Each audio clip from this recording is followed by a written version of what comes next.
of the United States of America, and to the republic for which it stands, one nation, under God, indivisible, with liberty and justice for all.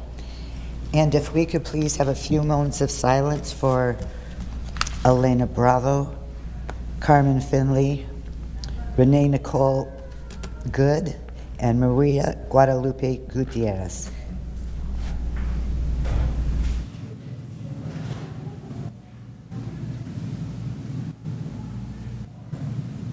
Please be seated.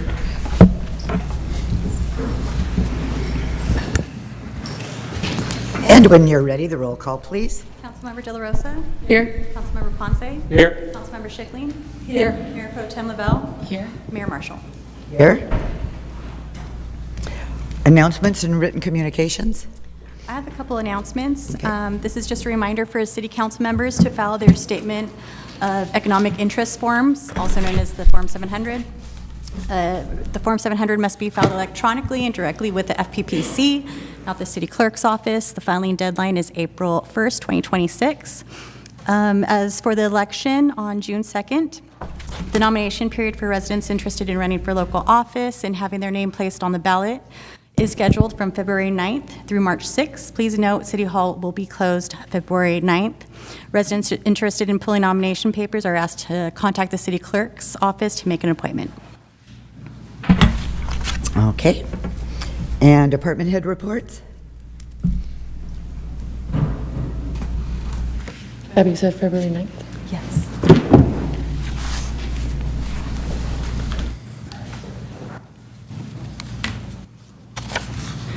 Good afternoon, Council. Jackie Cordero, Public Works Director.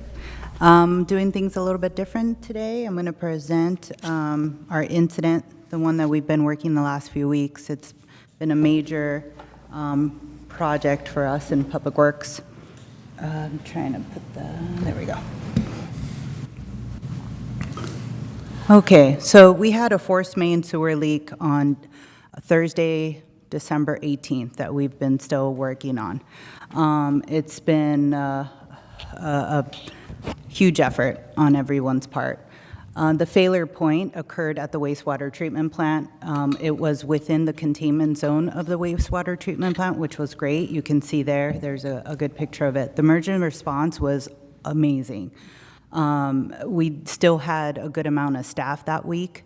They weren't over town yet because of the holiday season, so PERC, city crews responded. We had an immediate shutdown. We placed a lay flat hose out. We had our Vector truck working, making multiple runs to the wastewater treatment plant, making sure our lift station was at a good level.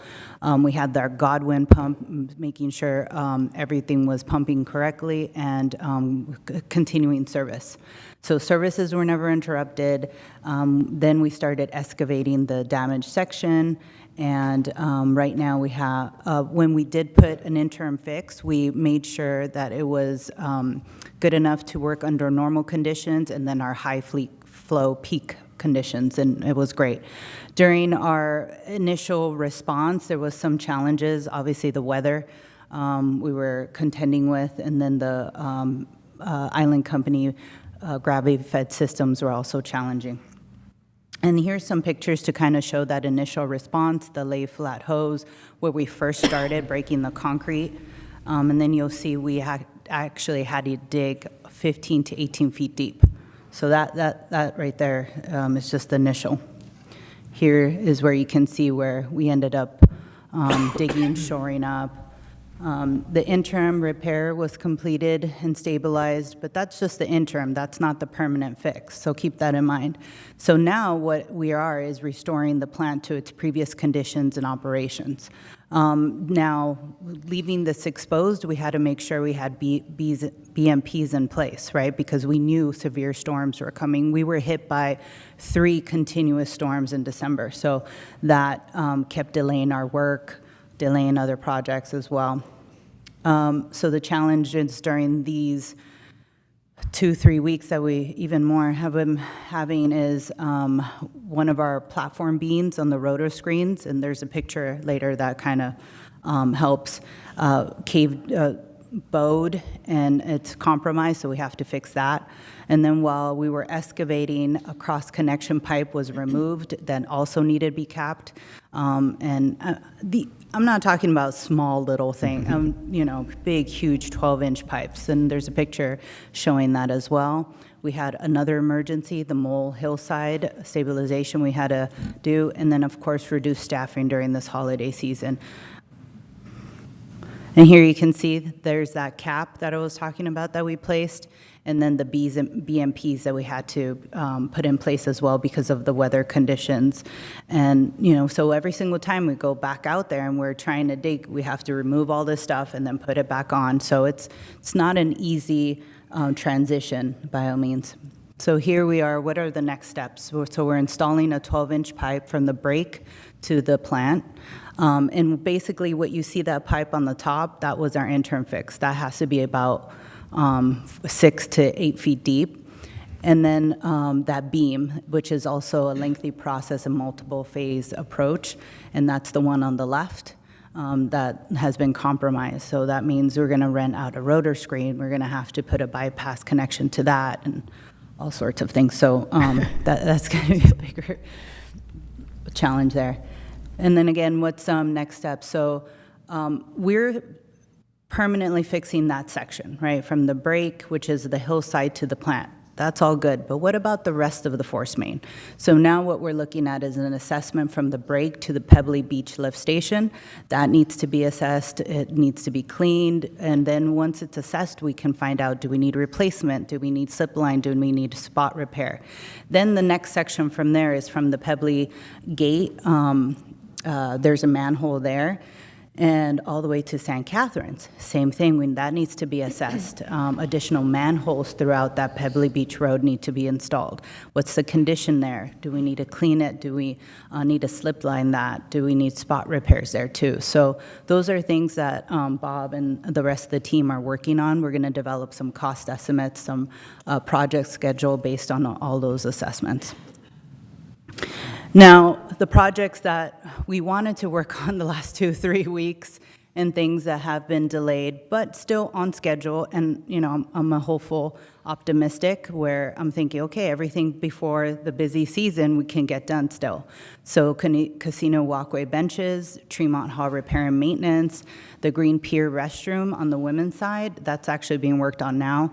And then, of course, the cemetery, that is ongoing work, removing of the roots, aeration, seeding, and releveling of uneven markers. The fuel dock restrooms, the inside of that has been completed, but we're gonna install an outdoor shower and a strategic spot repair of pavers on Front Street. So that's at least our Public Works goals for spring, but you never know when emergencies hit, and that kind of all goes out the window, as we saw.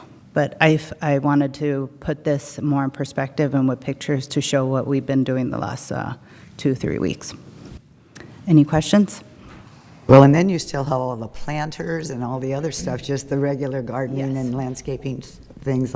Yes. Yeah, everybody's been working their tails off, that's for sure. Yeah. I wasn't here last meeting. I don't know if we addressed it, but for our funds, are we using like the Green Pier to offset these costs, or what are we using? For the force main break?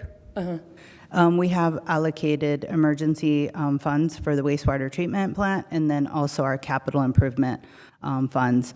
As Bob put it, we have this big bucket of money, and we wanted to already do some capital improvement projects that were slated, but some of these things come into play at that point. So it's still, we're going into that bucket. Okay, thank you, Jackie. Unless anybody else wants to clarify. Okay. Thank you. Thank you.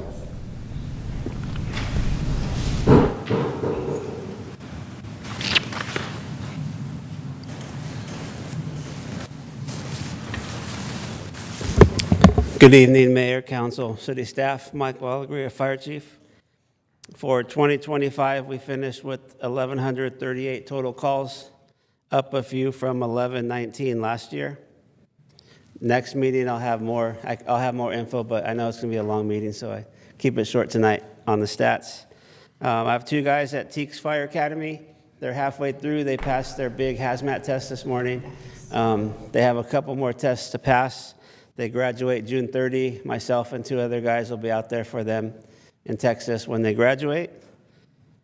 We received another grant, Area B. We received just over $100,000 for our new ambulance. It has the luxury of having a power gurney in it. Our old one, which is higher and harder to get into, doesn't. So now we're going to have a power gurney for that with another power stair chair.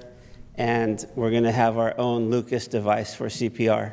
The paramedics have them, but if they're gone, we don't have it. So having one on our ambulance is going to be great for the guys.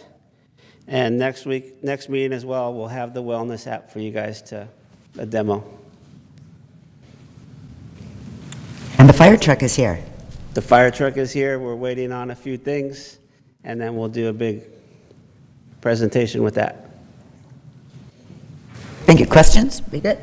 Okay, thank you.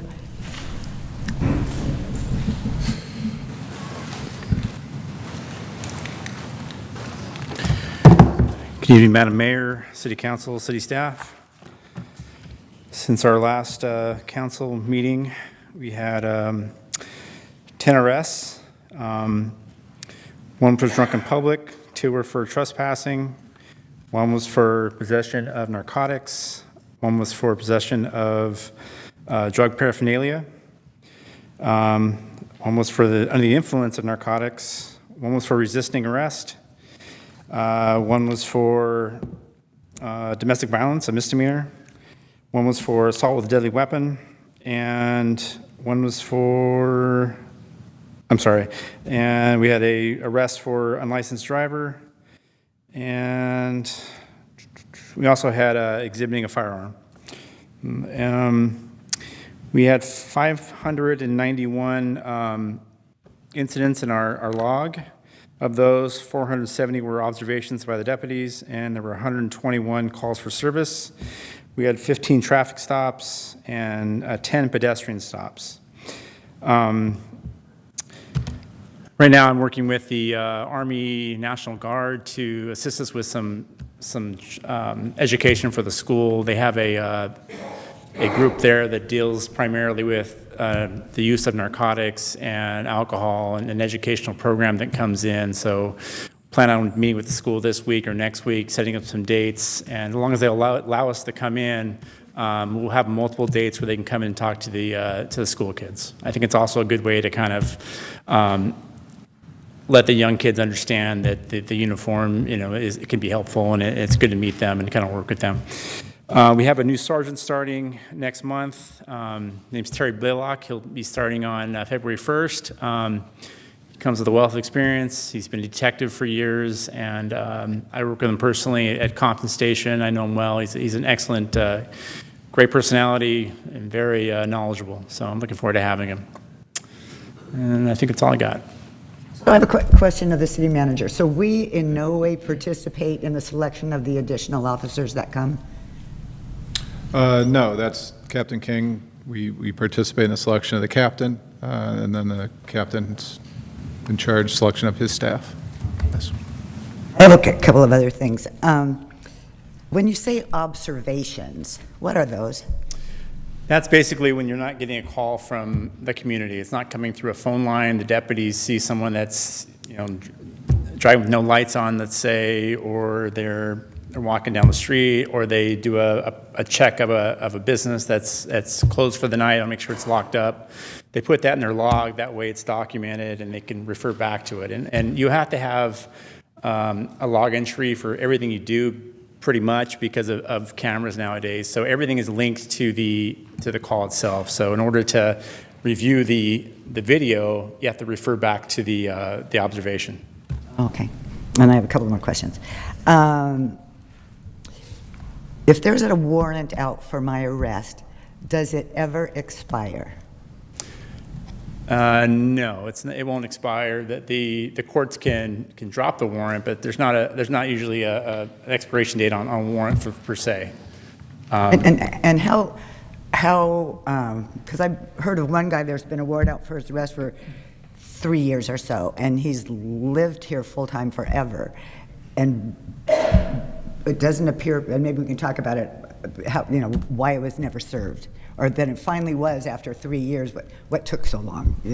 Will be my question. I'm to sorry, you. Mayor, I missed the beginning of that. My hearing isn't the greatest. No, but if you issue a warrant like 3 years ago, and it's just now served to somebody who's lived on the island, I wonder what's the delay? Well, we don't get a list of people that have warrants on the island. What happens typically is if you make contact with the police, we're going to run you almost for sure. So if it wasn't contacted during that time period, then probably wasn't going to be arrested. Another thing that also happens sometimes, if they have an initial warrant, it may be for, let's say, it's a $10,000 bail. $10,000 bail is something we can't arrest on in LA County. We can only arrest for over $26,000. And if it's anything less than that, all we do is we give them a citation and to go to court. If they don't go to court, they reissue the warrant, typically for a higher bail amount. So sometimes they may have a warrant system for very long, and we'll run them. And it's probably better to talk away from this environment. I don't want to give every detail about what we do, but No, but I'm curious. just without going into detail, not every time we contact someone, it drops out of the system. And let me ask this, are the warrants issued here, or does the warrant have to, if something happens here, where is it initiated? It can be either play. It could be either the judge here could issue the warrant. They could issue it in Long Beach. It could be anywhere in, well, actually, United States. Sometimes we'll get a warrant out of another state, and when we have that person in custody and there's a warrant that comes up in the system, we'll call the agency and we'll ask if they want to extradite the person. And if they do, that means that they're responsible for picking that person up from our custody. Yeah, thank you. And I don't know, the community knows it, but now the courthouse is only going to be open 1 day a month, which is very disturbing. It's very frustrating. Yeah. And also, I don't know how many new e-bikes got purchased over the Christmas holidays, but I don't know if the Sheriff's Department is the agency or how we can coordinate something where these kids get actual e-bike training and looking at their e-bikes and seeing if they're the legal ones or they're not illegal ones, and based on the age and all of the fine-tuning of the e-bikes, because we still have problems with e-bikes.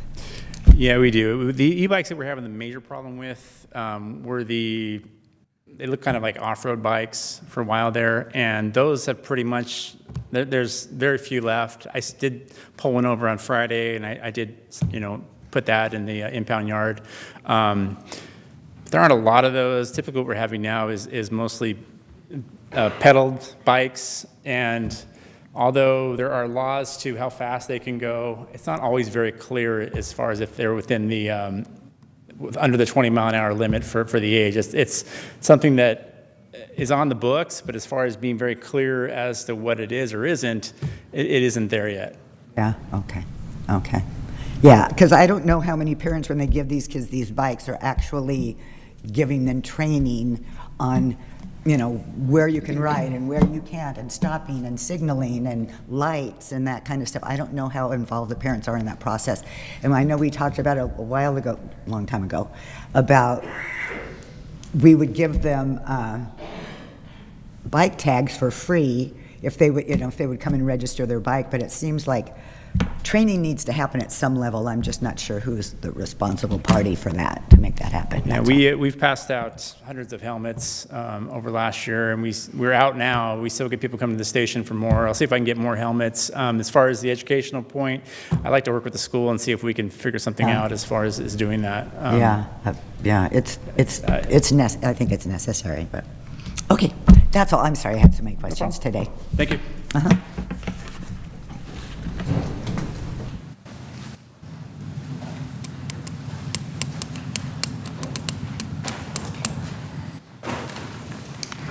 Good evening, Mayor, members of the council, city staff, Kevin Schmidt, Harbor Master.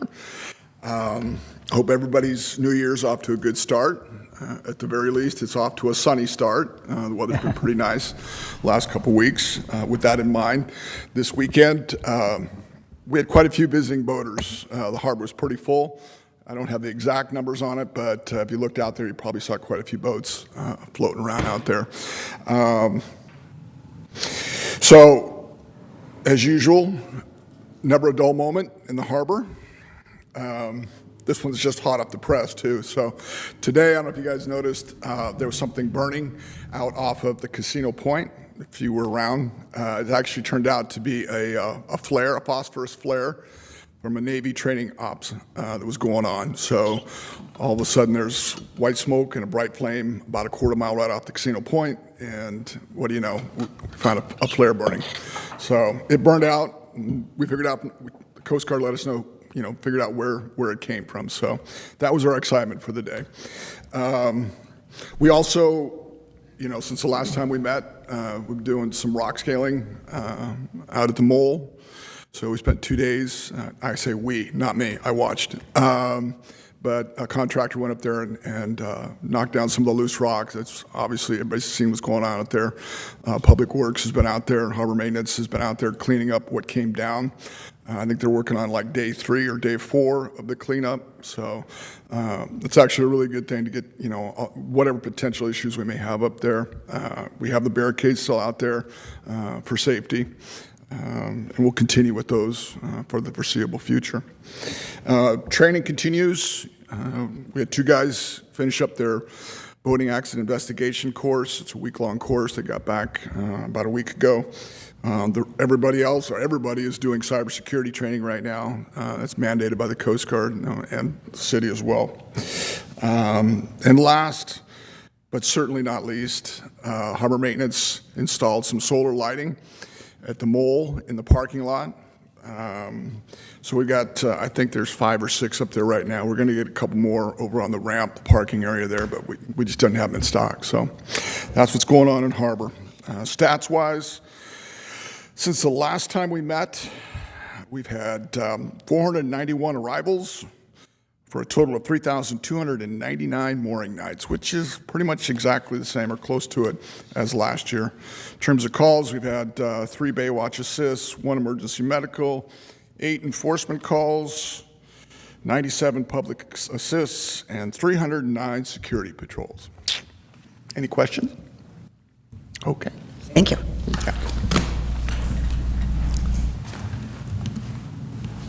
Got a David Hart, and we have a finance director. Good evening, Madam Mayor, Council. David Hart, Community Services. Happy New Year. Although we had a subtraction of the polar bear this year due to runoff, we've had quite a lot of additions coming into this new year. One of them being January 10th, we had the Lions Club 50-50, 50K 50-miler race, which was the largest in the 43-year history, with just over 950 runners, starting from the 50-mile 50K. We had nearly a 50-50 split from men and women, which they say is highly unusual in trail running. It's pretty male-dominated. And there was a new course record for the 50K, not 5K, 50K, which is about 32.5 miles, which is 3 hours and 36 minutes, which is pretty insane. Again, another successful event from Spectrum Sports, so we appreciate our legacy events. Speaking of events, I met with Collier Cook. He was the new event coordinator for Love Catalina. Jim will probably speak on him a little bit. He's very creative, outside of the box thinker, and I believe will be a great asset to our community in bringing new and adding to our legacy events. We in the Community Service Department are very excited to work with him.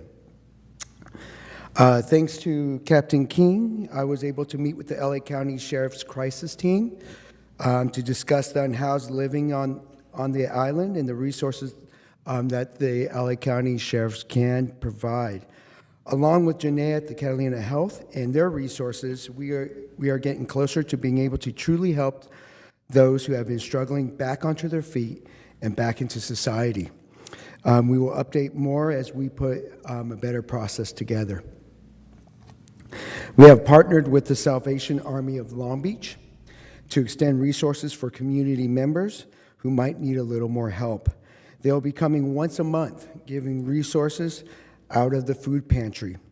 This month, January 28th, they'll be giving out coats, shoes, and socks. So if anybody is in need of coats, shoes, or socks, the Salvation Army will be out there giving those out.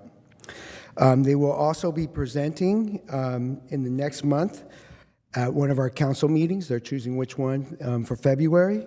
They would like to introduce themselves to the community officially here at the city and talk about our partnership for the future.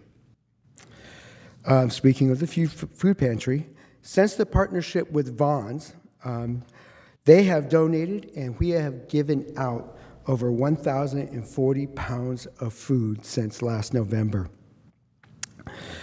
Either through the Hungry app or as additional items to the food staples that are given out on Wednesdays.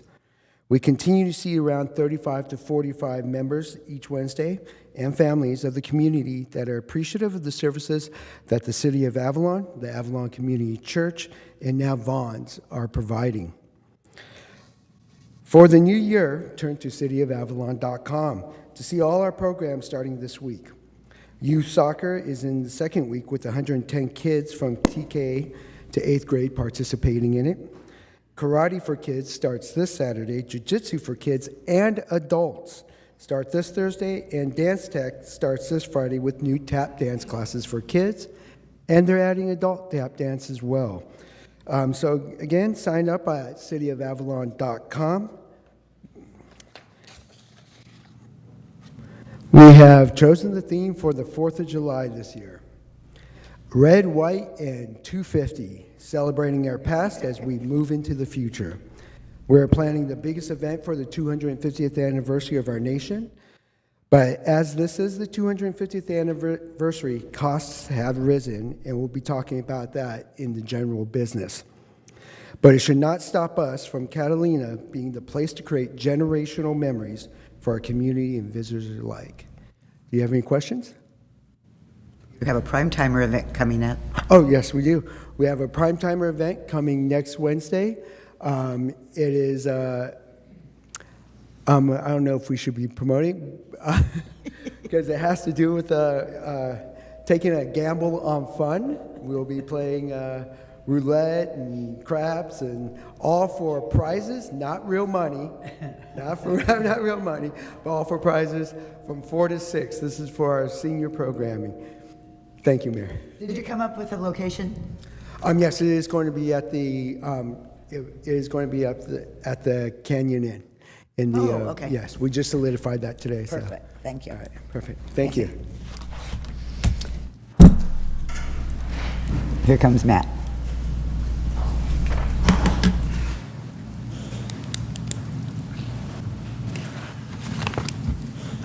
Good evening, Council. Matt Baker, Finance Director. I don't have a lot for tonight other than we will be presenting the audited financials in general business, so stay tuned for that. And then as well, next meeting we're targeting for the mid-year budget review, so we'll go over kind of our revenues to date as well as any mid-year amendment requests, unless there's any questions. Thank you. And I do know, I apologize, the council member did have a couple warrant questions, and I will get back to them with those, but I don't have the answers right here, so. Thank you.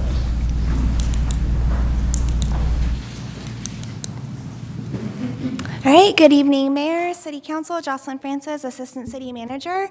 As we close out 2025, I just want to share some impressive information on all the things that Michael, Rocio, Carolyn, Miguel, and Efrain have accomplished in this last year. We moved from .com to .gov. We moved to 365, upgraded core internet speeds, replaced backup service. All of our backups for our files and programs are now off island. We upgraded key computers and laptops, improved security posture by retaining managed security vendors, removed our VPN to, again, improve security, and we procured ArcGIS and Lariac. Vehicles, we issued 2,300 plus vehicle stickers, processed over 1,500 subsidy applications, answered over 3,000 phone calls at the front counter there, and implemented new software programs for both programs. For code enforcement, they wrote 280-plus written reports, investigated over 50 online complaint forms, issued over 3,000 parking citations. We got the tow yard up and running, a new e-bike ordinance and policy. They investigated over 60 vehicle complaint reports, 80-plus animal reports responded to, and conducted food service establishment inspections for green bags and grease for all the FSEs in the city. As far as social media and Facebook, we got over 547,000 views with 3,500 Facebook followers. On Instagram, over 112,000 views on our posts with 1,200 Instagram followers. We started out with 0 in 2023, so that's pretty incredible. We generated 280-plus posts on our city platforms and reposted 350 stories. As far as housing, our Civic Center housing project is moving ahead. As a reminder, this January 30th, Phase 3A and 3B do close. So if you're interested in about the project and learning more, the information's posted at www.cityofavalon.gov/RFP. We've got the Epicenter sculpture still up by Casey Parlett. Shh. Don't tell them it's after the new year. So I'm so thankful that it's still up. I love walking by that and seeing it. Some solid waste stats for you. Over 2,600 tons up at the landfill. We hosted 2 hazardous waste bulky item events here at City Hall. Transferred 1,800 plus tons of recycling over town for processing. CR&R picked up 17,000 gallons of grease from our food service establishments. Our Olin's Cube was brought online in June, and so far we've collected 32,000 bottles and cans for CRV redemption, which is equivalent to over $1,700 in CRV for our community members, and roughly equivalent to 1,000 pounds of recycling materials barged off island. Our Pebbly Beach landfill project, CIP project, our initial study was completed. MND, we answered all of the questions that LA County generated and submitted all of that to LA County Regional Planning. As Dave mentioned, we got the Hungry app online in November. And we've got 37 active users with the mobile application. 62% of those users are regularly engaged with the mobile application. Most of these listings have been Moniqua in community services. She's posted 60-plus listings, and we've served probably around like 400 or so servings, which is so great. Now as we get started with 2026, starting on February 2nd will be vehicle season. Yeah, everyone's favorite season of the year. So February 2nd through April 1st, cityofavalon.gov/vehicles. Later this week, definitely by the end of next week, we'll get all of those invoices out so people will be able to renew online. So I'll share an update with council at the next meeting. So that's all I have. That's all you have. That's quite a bit. I do have a little quick question. Are the trash people putting notices on people's trash cans when they find that they're really not recycling at all? Yeah, I mean, I personally, I've seen the blue tags that they leave on the side of the container, or red tags if they're just not going to pick it up at all. And I know they'll work with code enforcement too, and red tagging some of those materials. But I'll talk to Julie. We usually like to schedule out for their sustainability team to come to the island a couple times a year, both to talk with multifamily housing units, do some of the, what do they call it? The waste collection studies or whatever, where they'll flip the lid and they'll, to your point, see what's recyclable or not or misplaced. So yeah, I'll talk to Julie about getting that scheduled this year. Yeah. Well, that was a very thorough report. Yeah, exciting, yeah. Kelly, are you going to say anything with us? I'm deferring to the city manager this evening. Okay, and And Bob Greenlaw, you don't really have anything to report right now? Okay, perfect. I know there are. Okay. City Manager. Thank you, Mayor, Council. Happy New Year. Welcome back. As you guys can hear and see, a lot's happened since our last meeting, good and bad. I mean, I think everybody responded to these issues outstanding. I mean, the work that's going on currently with the Hillside, I know all of us will sleep a little better knowing that Hillside's a lot safer with what they did scaling that back. Just want to confirm with Council that we did finalize our inspection and the agreement for the purchase of the shoreboat that the Council approved back in, I believe, October. So we have taken over that shoreboat float and the leases, and on tonight's agenda, we're seeking authorization to negotiate with what now are our new tenants, but one of them being the shoreboat operator, so we expect those to go well.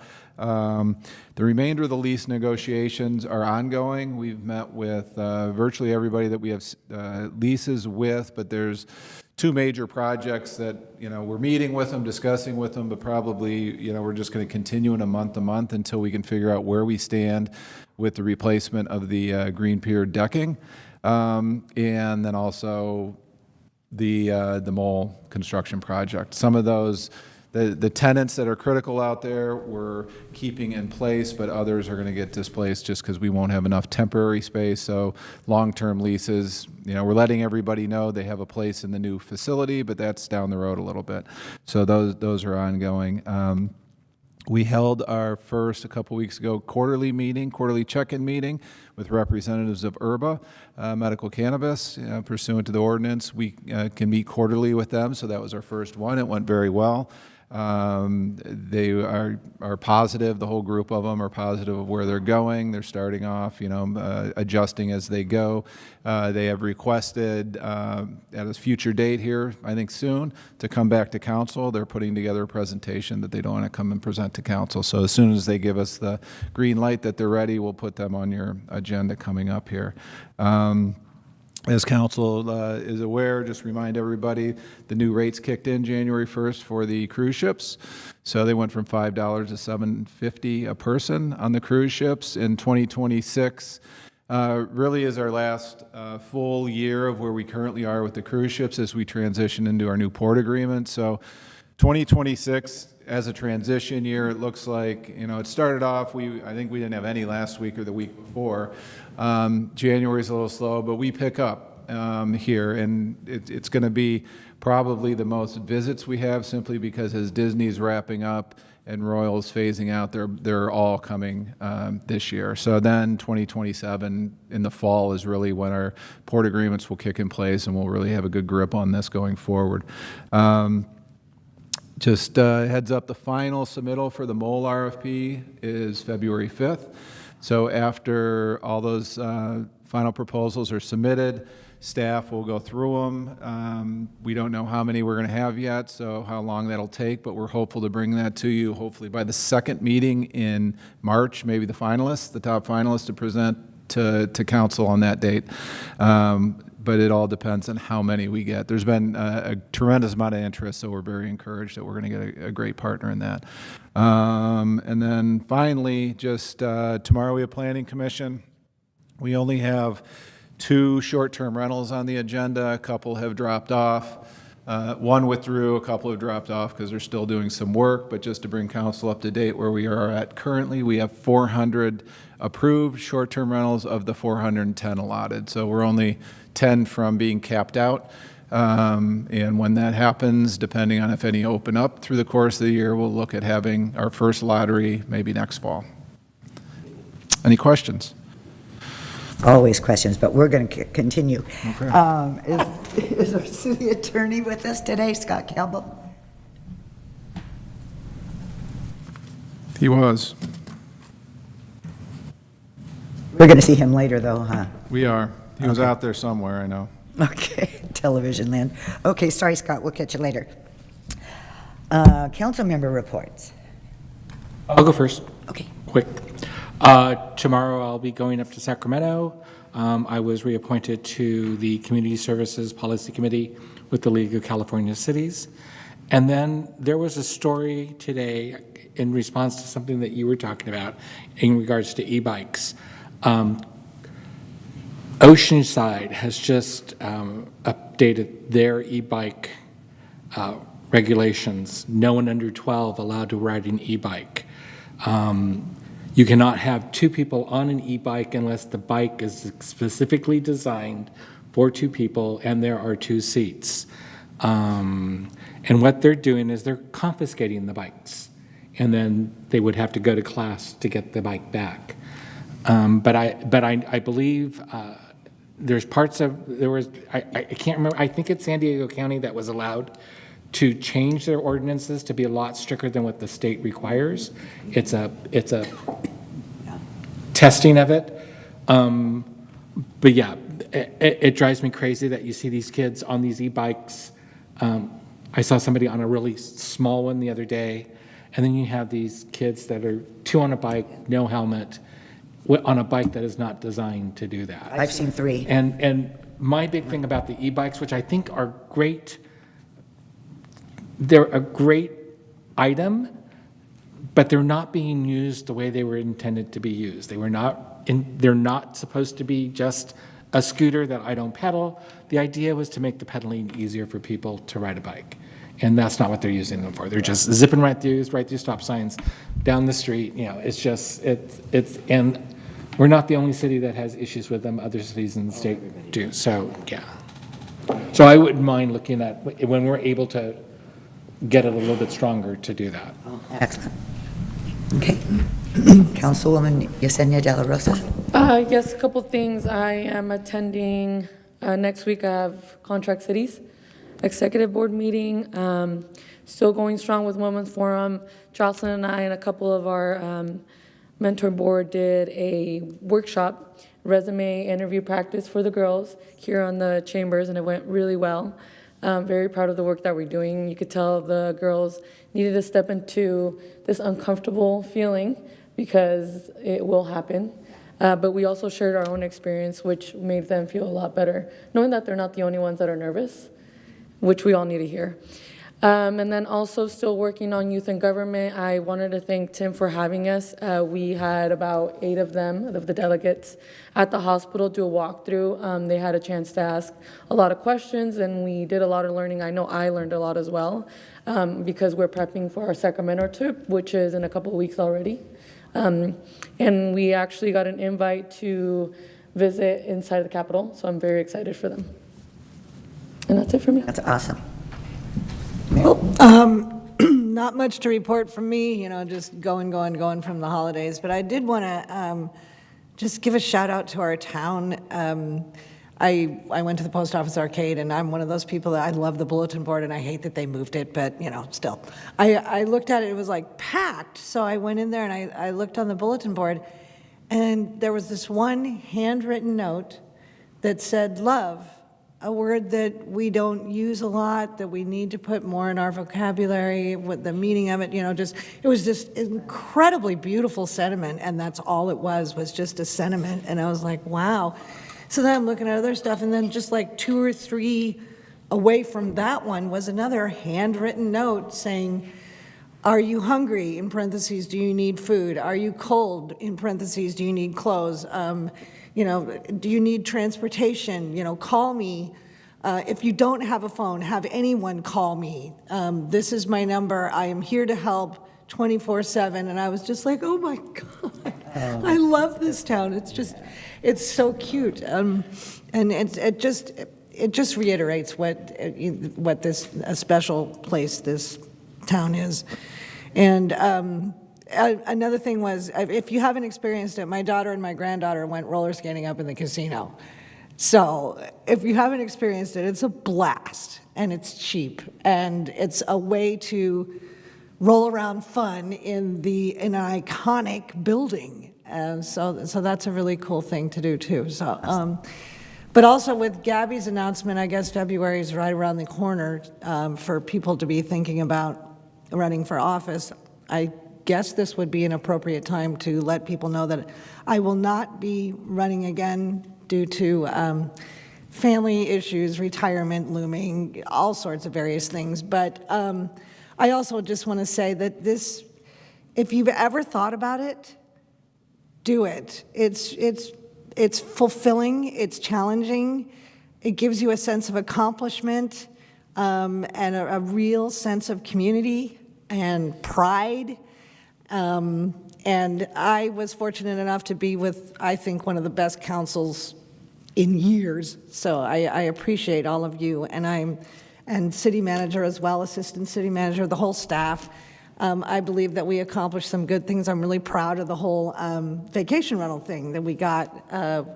We got it dialed in. It's not perfect, but we did actually put in there that we can review it every year. So that's a good thing. So people that will be stepping in, keep that in mind. There's tweaking always to be done. And, you know, even though people still kind of complain about it, I'm very, very proud of the coast, the circuit. I love it. And the Olin's Cube, although it's always full. I have 3 bags of cans in my car as we speak. But anyway, that's pretty much all I got to say. But yeah, I encourage anyone that's thinking about it, just you got a couple of months and pull your papers, and best of luck. It's been an honor getting to serve with you, so thanks for stepping up. Oh, thank you. Yeah. Hey, we still got 6 months. I know, I'm just saying. Okay. She brought it up. I'm just responding. I get you some Kleenex. Attended the CPUC meeting in Sacramento December 18th, and what was mostly good news, we got the grant for broadband, just over $37 million, and are hopeful that this will be the beginning of a project that is done properly and completed in the time allotted, and benefits a great deal of people, mostly residents on the island specifically. So very excited for that outcome, and hopeful that the continuation of the project goes positively. So that's all I got. And so we will be discussing broadband in the future, correct? Yeah. Okay. Yes. Excellent, okay. The great walkout today was a mighty 10 of us, but it was very good. And anyway, so it was very sweet. Some of the ladies had made signs, so we didn't really walk. We just walked out of our businesses or our homes and sat there. Also, you're probably going to announce this. I'm sorry, Tim, I'm going to steal your thunder, but the gym is offering a $30 membership. Is it just seniors? Or everybody? Huh? For seniors, $30 membership. For us folks. Yes. I don't know what a senior is, but anyway, I don't know what your definition is, but anyway, you can comment on that. But that was very exciting. And the classes, I've been going to the exercise classes, and they're wonderful. So I really enjoyed those, and we had like 20 people there today. So it's going well, and the staff is doing a great job. And heck, Christmas came and went, the best Christmas ever on the island with what everybody did, and the sheriffs giving their toys and coming. I mean, it just was a spectacular. The comments from everybody, locals especially, that this is the best Christmas they've seen on the island, and sort of a decoration and merriment. So thanks to everybody who made that happen. Okay, that's it. Okay, presentations. First we will hear from Tim Kolpinski of Catalina Island Health. Good evening, City Council and Mayor, City Council, and City staff. Tim Kolpinski, CEO of Catalina Island Health, with our regular every other month updates for you all. And Matt, what do I need to do? He's looking at something.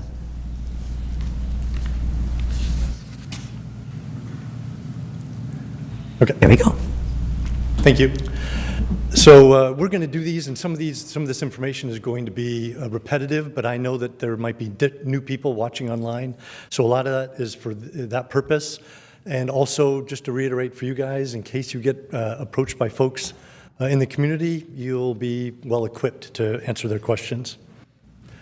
So again, we're going to cover the different sources of funding that come in from the government. This Measure C was the sales tax 20 years ago, and Catalina Island Health has been getting that all along. It's about $750,000 a year. Measure H, also Avalon only, was that passenger tax that was passed just for the new building construction. We've spent about $3 million of that so far, and there's still around $2.2 million sitting at the city, waiting for us to submit for reimbursements. By the way, my number was from around November 1st. Those numbers lag by a couple of months. That generates $2.25 million. We anticipate being able to go maybe another 12 months before we need to start putting our own money into the project. Okay, Measure B, again, we've talked about this before, but it's the LA County's property tax that's for trauma and EMS services and bioterrorism. We did get authorized or approved for $3 million for 2020 fiscal year 2026 and 27 and 28. So our fiscal years for both us and the county run from July through June. So we've just received our second $1.5 million. We got 1.5 last July, and we get 1.5 this January. We've received that, and we anticipate, we've signed the contract for the additional 3 million tranches that'll come over the next 2 years. Government funding sources, the IGT, real exciting news there. I'll just leave it alone at this moment. About $1 million is what happened through all that moving money around. So those are the 4 different ways that we get money so far outside of just our net operating revenue. So to the IGT, I think, according to our accounting people, maybe I think they talked to Matt earlier this week, that we are anticipating that transfer to be fully complete, and it'll arrive in our banks sometime tomorrow or the next day. Just in round figures, because I know it's 1.1 and 1.6 and all those kind of things, but just to give you a sense of how it worked out, you guys advanced us about $1 million. So $1 million goes up to the state of California. State of California then gets that matched by the feds. So now you got $2 million. Well, what Matt's going to transfer is 1.6 because Department of Healthcare Services up in Sacramento took their 20%. They took their 20% off the big number. So, $2 million, ideally, the way the federal government wanted it to happen, should have come back to the city, but only 1.6 came back to the city, and then we owe the Avalon, this hospital is Avalon, the $1 million back again, round figures. What we did when you guys approved this is we said, hey, Matt, hold on to all that money. Don't pay us out. He usually paid us out every quarter. So that accumulated $580,000 sitting in there that normally would have been dispersed to us every few months. What that means is what we owe you is about $570,000, and we have 18 months to pay that back. We anticipate being able to pay that back in the next 4 or 5 months by first part of July. The real goal is before you guys have to vote on doing this again for the next year, that we're paid off with the city and we're ready to start the next round. So that's our goal. Because that process, the IGT process, starts again. Hey, related to that, I know within the agreement was the fact that myself and the city manager would meet on a regular basis, but it also meant that we would share our financials. Our auditing firm is presenting our audited financials for our fiscal year 25 that ended in June to our board this Friday. So soon after that, I'll be able to give those financials to the city staff. I've talked about this before, the hospitalist program. We're a licensed 12-bed hospital. We artificially cap ourselves to 9 beds. We reduce it by 2 because the beds by code have gotten bigger, and we're not able to open the door very well if we put the 2 beds in some of those rooms. And the reason we don't fill the 10th bed is because we'd have to hire a full nursing staff. And that's not one nurse. You'd have to hire 4.2 nurses to cover that bed 24/7, 365 days a year, with vacations and training and sick time, et cetera. So that costs about $1.2 million, and having one person in that bed doesn't cover that. So again, we cap ourselves at 9 beds. 4 of those are long-term care. Some of those folks have been in there for 8 years. But then we got the other 5 beds that are for acute care. And that would be your observation coming out of the emergency room. It would be your subacute transitional care and our swing beds. So it's a couple different categories of beds. And so that's 5 beds. And our census, and people in the hotel business know you keep track of your average daily census or average daily bed use. For the month of December, we were at 8.9 people or bed days, meaning we had 3 days that one of those beds was empty. Now that is probably a little misleading because we actually had more people in the hospital. There was a few times where we were full and we had to observe people in one of the extra ER beds for about 6 to 7 days during the month of December. So the hospital is very busy. The nice thing about all that is you're talking about 5 people, you're talking about 150 nights that community members were able to spend here locally as opposed to being on the mainland. So that's what happens with the hospital program. Any questions on any of that? So far? No, but I talked to somebody that was staying up there for quite a while, and under this new hospitalist thing, it was expensive, but he didn't have to pay he had to pay just minimally out of pocket. So this hospitalist thing is really working well. Yeah. Generating much more money for you all. Yeah, no, his bedside manner is phenomenal. Yeah, he's great, and he's board certified in lots of different things. Okay. I'm going to bring this up again too occasionally just because, it's only been a couple of years since we were very concerned about running out of money. And so how do you afford a $160 million new hospital building? And the real reason that happens is because the federal government realized, boy, in these rural hospitals with low volumes, we got to do something to help them afford new capital projects. And one way they do that is through depreciation and the interest that we would spend on debt service. And those things become actual costs for the hospital. Depreciation isn't actually a cost that we spend money on, but when we put it on our cost report, that depreciation turns into cash from the federal government because they know that they got to pay their fair share of us keeping our facilities modernized. We did submit our extension for seismic compliance, and that would give us all the way through December of 2032 to stay compliant with the state of California. Wait, I'm sorry. That's seismic for the existing place. So that whole thing about you needed to build a hospital by 2030, that's kind of gone by the wayside? It's gone by the wayside for people that aren't rural or critical access hospitals. So the governor vetoed and modified the bill and said, hey, I'm not letting everybody get away with an extension. I'm only letting smaller hospitals get away with a 3-year extension. Okay. So, yeah. Now, I'm getting ready to go into the we might not have needed it too much. So here's the original site, and we're still developing plans for that. There's a benchmark or a requirement to submit plans to HCI, OSHPD, it depends on what you're familiar with, by March 1st. And so we're on track to submit our first gating requirement to HCI for that site. But simultaneously, we're still looking at another site. I had a good conversation with Jeff Rusak, and we were entertaining this other site here. There was a period of time where we thought that was in the floodplain. During the investigatory process with the Las Casitas project and the city complex, they realized that's not in the floodplain, and so we're taking a look at that. We're working on some paperwork, but some preliminary analysis for us and designing a building there. It looks like that will go much faster than Quail. There's a lot of good benefits to that. Our anticipation is that we could open that building in the late fall of 2030 if we could go to that location. If we stay at Quail, it's going to be well into 2032. And a lot more expensive. And more expensive, Yeah. That's right. So, and you would still be able to use part of the existing medical center? Yeah, at the moment, there's a phase 1 and a phase 1A and a phase 1B for that triangle right there. Phase 1A would be the most critical part, the general acute care hospital portion of our building, emergency room, radiology lab, dietary, and those acute beds that we're talking about.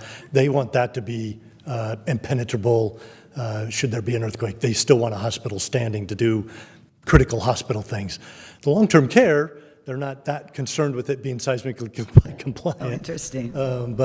So we could leave the long-term care in the old building, we could leave the administrative offices in the old building, some of the supply rooms could be in the old building, and the clinic. Phase 1B is where they would build a separate building on that triangle, and it would just hold the administrative offices and the clinic, because those things don't need to be seismically compliant, and it's a lot cheaper to build those not part of the general acute care hospital, because it's different seismic requirements for those two components. If we were stuck at Quail, everything was going to have to be in the bulletproof building, and even though the clinic doesn't need it, you're going to have to overbuild, and that was going to be expensive. That's great to hear. I hope this site really works out for y'all. Yes, us too. Question, I would love this site as well. I'm just wondering, how would this work out for the school and the business next door and the long-term patients? Noise-wise or construction? Oh, that would all get evaluated through the planning commission and the, Kelly, what's your department? Yeah. Anyway, we'd have to go through a whole environmental process.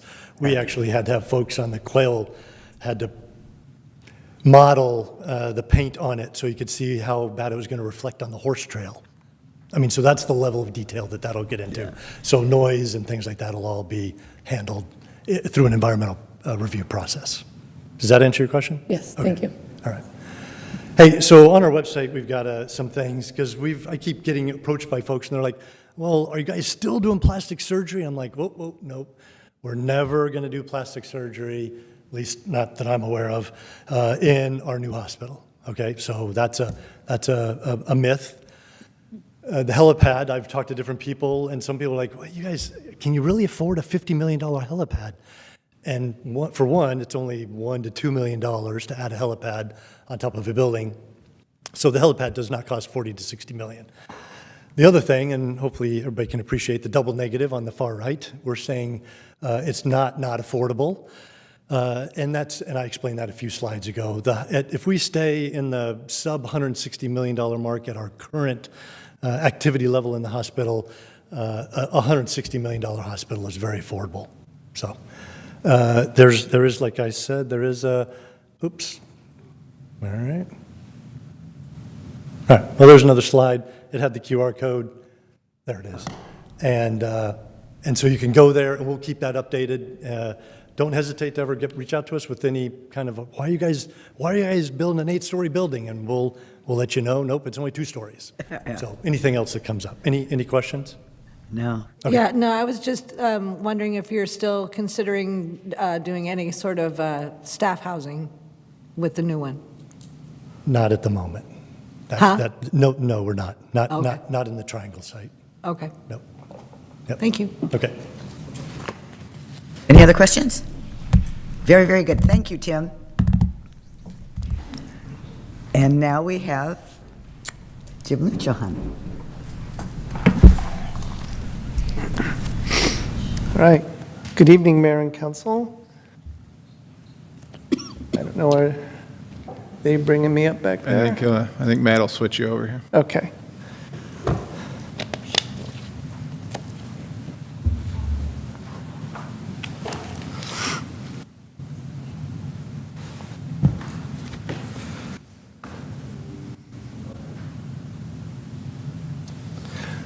So, as I said, good evening. I think you all know me, but I am Jim Luchahan, President and CEO of Love Catalina Island, also known as the Catalina Island Chamber of Commerce and Visitors Bureau. And I'm here tonight to provide our annual report on both our post-audit financials and our compliance with the ordinance that governs the TOT dollars that are allocated to us for tourism promotions. Here's a quick outline of how I'll be going through this presentation to do so. And here's the slide I've had in here for many years, just as a refresher for you or the folks viewing from home. Here's how our organization is guiding, Here is our organization's guiding language and an illustration of the virtuous cycle that drives dollars invested in tourism promotion back into the community, supporting jobs and providing for critical services and taxes.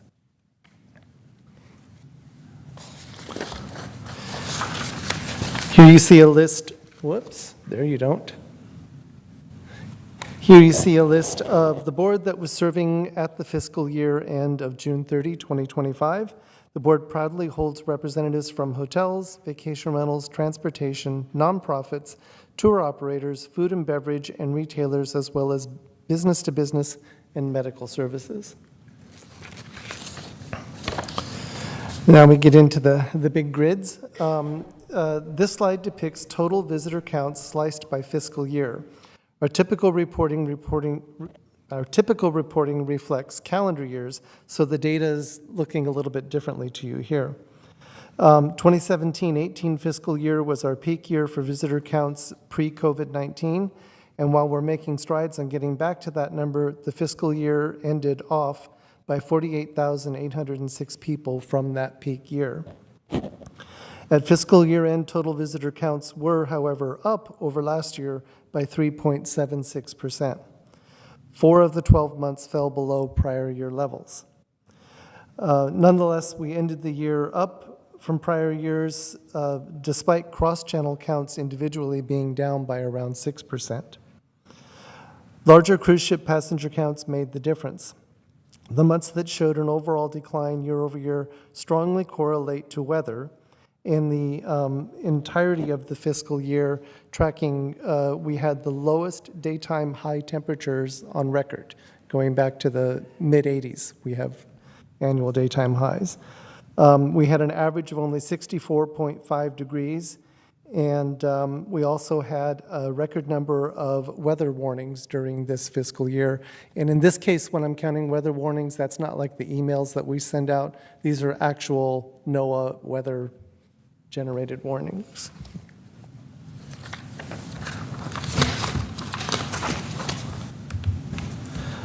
On the good news front, TOT revenues were up despite the weather impacts on visitation and also having many rooms out of service during the fiscal year.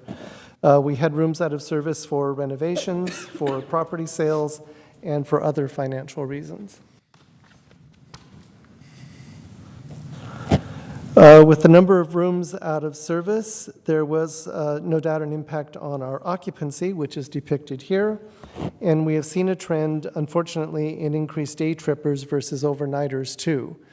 We continue to work with Catalina Express with their new ticketing software to get some custom reporting. It's not quite ready yet, but that will actually give us more determinative information on day trippers versus overnight reservations with them.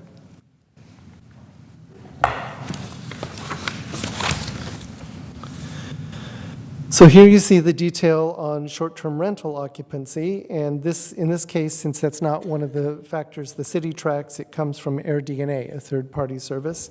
August, April, and May all showed increases over last year, but with a year-end average occupancy at 46.97% on vacation rentals. Back in July, at our annual year-end meeting, we distributed a report that summarized our achievements as an organization. Since I don't have a video for you tonight, I have once again shared a copy of that document with you, and there's another copy or two over here on the side table. It looks like this. And inside there, you will see some of the illustrations that I have normally had included in the video, including samples of advertising and what a lot of our photo and graphics have looked like. There are a few numbers on my slides on the next few pages that are superseding the reporting in there that were not available at the time of producing that document. Our audit-adjusted figures are that income from TOT allocated to us totaled $1,729,000, including the year-end true-up. Our total tourism promotion expenditures totaled $1,973,600. So we spent more in the year than just the city funds granted to us by about $244,000. Some of that was still city money that was carryover from a prior fiscal year, and a lot of it was from our earned revenue. I'm sorry, would we mind closing that door? I don't know if anybody's called but me, but... Okay, thank you. Thank you, Kelly. Sorry, Jim. That's all right. So here you see the ordinance and the requirement of 22% allocation to us for tourism promotion and music. Our total fiscal year budget was just over $2.3 million, and we closed the year with revenue at $2.37 million. Total expenses were $2,416,000, including $68,000 allocated for music-related expenses. Because it has been the object of much misunderstanding in the community, please note that total salaries and benefits of $650,000 represents 28.4% of the total expenditures for this fiscal year. That's up from 24.8% last year, but remains well below the industry standards. On this slide, you see the portions of the ordinance that direct visitor services and public relations, as well as promotion to meeting and event planners. Overall, our media relations and social media efforts are paying off with some big coverage. This year, we had the benefit of being included in Travel and Leisure, Los Angeles Times, on CBS News, and internationally in Le Figaro. We also hosted media and influencers on the island, including 3 members of NATJA, or North American Travel Journalist Association, in June.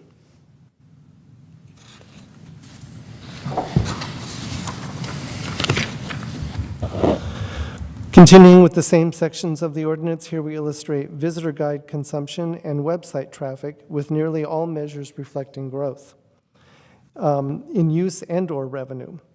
We participated in more industry events in the fiscal year, including outreach that should serve us for many years in the future, too. You'll also see a list of the professional affiliations that we maintain.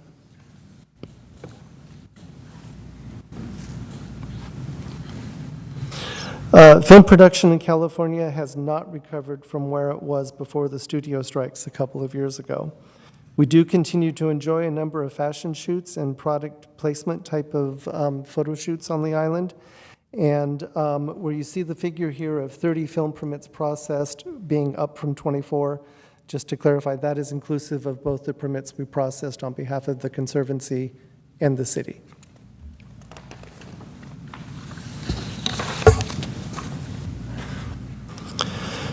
So mentioned earlier, the number of cruisers. Cruising is definitely in fashion, and we welcomed a full season of Disney ships to our port and saw growth of recurring calls by Royal Caribbean and several visits of larger Carnival ships.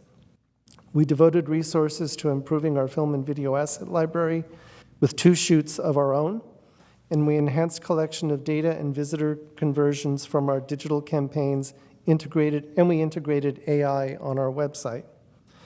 We both completed our audit and issued an RFP for future audit services during the fiscal year. And for those of you who attended the annual marketing conference, you saw much more detail on these additional efforts and in our ad and video programs. We continued to use zero transient occupancy tax for political action, and we take pride in our transparency with all of our finances posted online. When we do travel to Sacramento, for example, to meet with state representatives, that is paid for out of our earned revenue, not the TOT.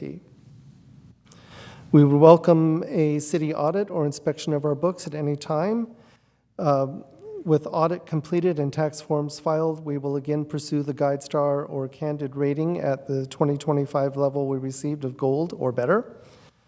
There are people in the community who say we are not transparent in our finances, yet we continue to be one of the few island nonprofits achieving this status. All of our financials going back many, many years are on our website at lovecatalina.com. And again this year, our independent auditors reported no concerns with what they encountered. So again, a slide you've seen every year, only a couple of small updates here that I was able to find in time for this presentation, but you'll see our competition with notes on their TOT rates, TBID rates, and their total tourism promotion budgets. We're well behind the competition when it comes to money for marketing, yet we buy media in the very same and very expensive markets that they do. Add to that the impacts of inflation, and our dollars don't go as far as they need to, or even as far as they went a year ago. As an example, paid search costs were up again by 10% year over year, and they had grown by 10% last year. While our budget has not mirrored that growth, obviously wages and overall costs of business are on the rise, putting our limited funds under strain. So here is a great detail for your reference on our media plan and how we allocate those tourism promotion funds. This is not everything we spend on tourism promotion. These are the actual buys. So this is an ad bought or something that we had to spend money to get versus hosting media or something like that. For those of you who attended our annual marketing conference in November, you saw detailed reporting from our agency and staff, and also learned about how we have integrated AI into our current and future marketing and website.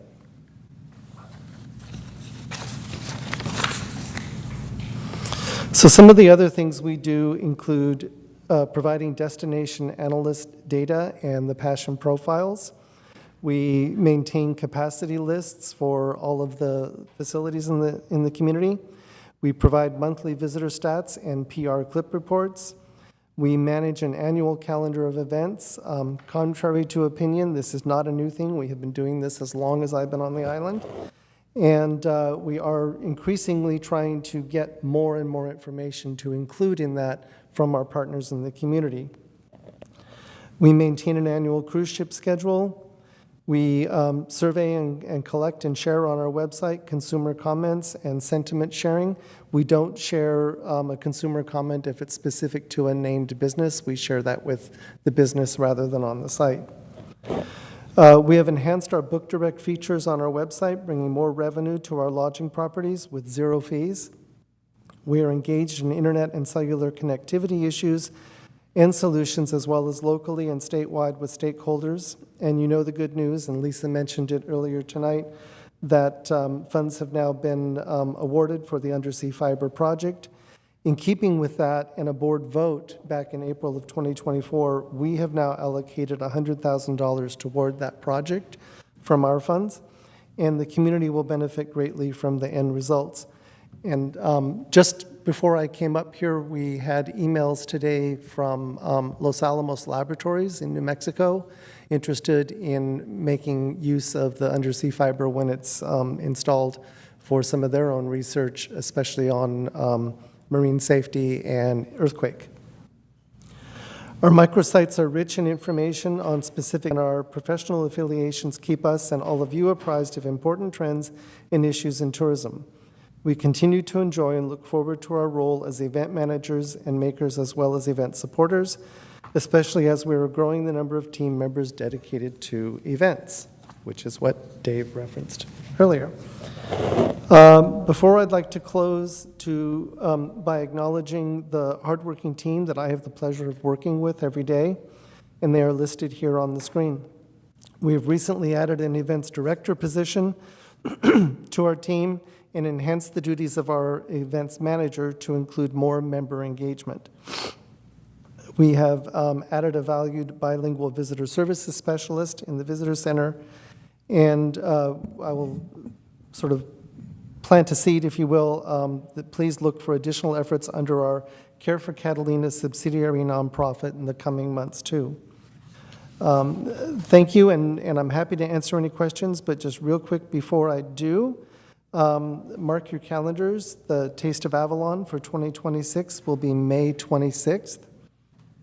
Catalina Pride will be June 13th for the all-day festivities again, and we're hoping to work with LA Pride again, just like we did last year in cross-promotion. We will do our best to program a Friday afternoon, Friday evening event like we did last year, and this year, hopefully a Sunday brunch. I was hoping to be able to leak some names to you tonight on our concert series, but there's still some negotiations going on there, so just know that that's coming imminently. We are working with the publishers of Michael Connolly Books once again on his new book, Ironwood, which will be out in May. This is a dummy cover on an old book, just as a photo prop. But we have meetings with them later this week to figure out how we can really leverage that. And also passed out in front of the council, and there's some over here on the side table, we have released today, or had some advance copies a couple days ago, our 2026 visitor guide.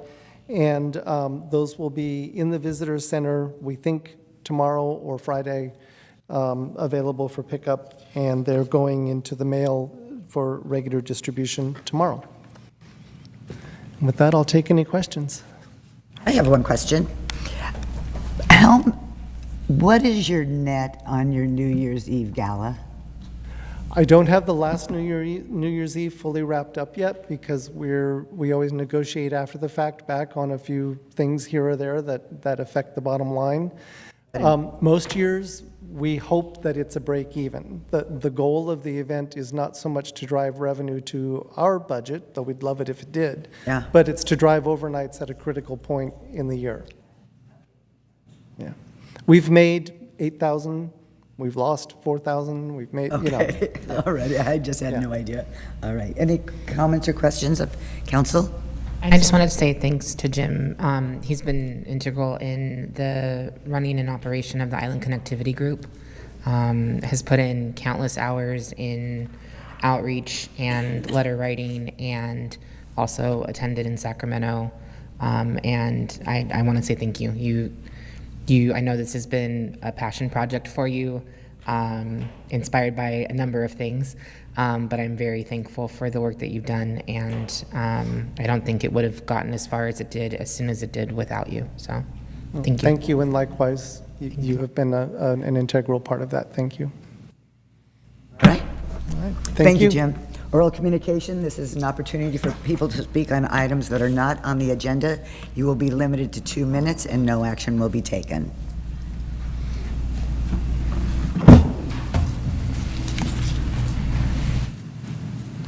Can't believe I beat Paul.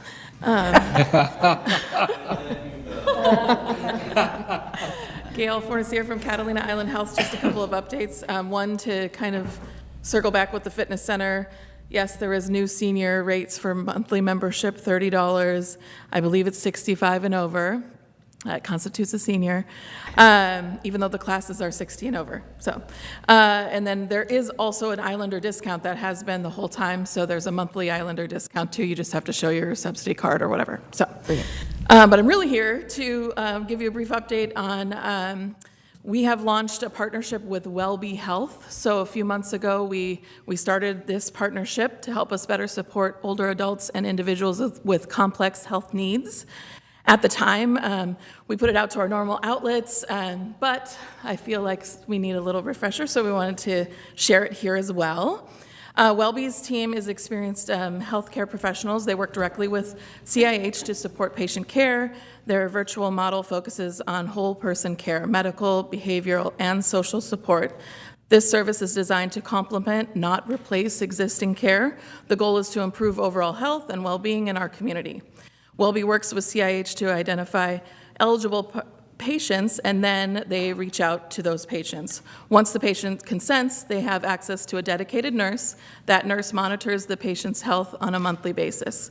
Services may include health education and coaching to help you make informed decisions about your health, medication management to be sure you understand your medications and are taking them as prescribed, care coordination to connect you with resources and to help your regular doctor update between clinic appointments. They might even help you make an appointment with a specialist.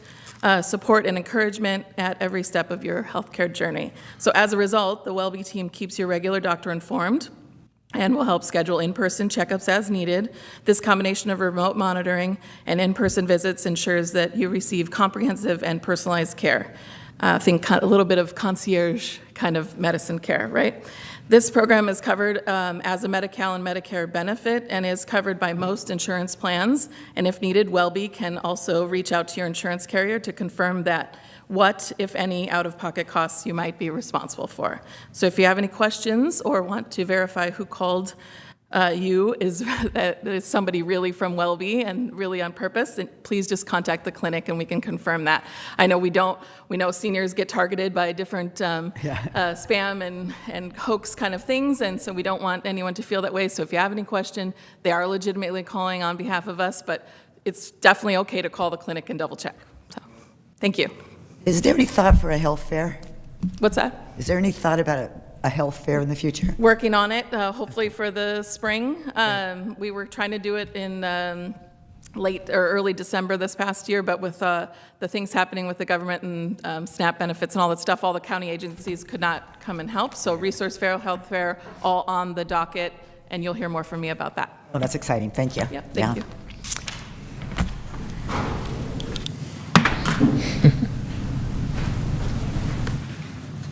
Hello, Paul Birchall, Avalon Library. Just very quickly, I wanted to share with you the winners of the bookmark contest that you also happily voted on. I'm waving a form, the picture's in front of you. I'm sure nobody can see it. Come to the library, pick them up. Our winners are Zulina Pacheco for grade 2, Saviana Moreno for grade 4, Winter Phillips for grade 8, and Maisleen Tamayo for grade 11. I'm very excited.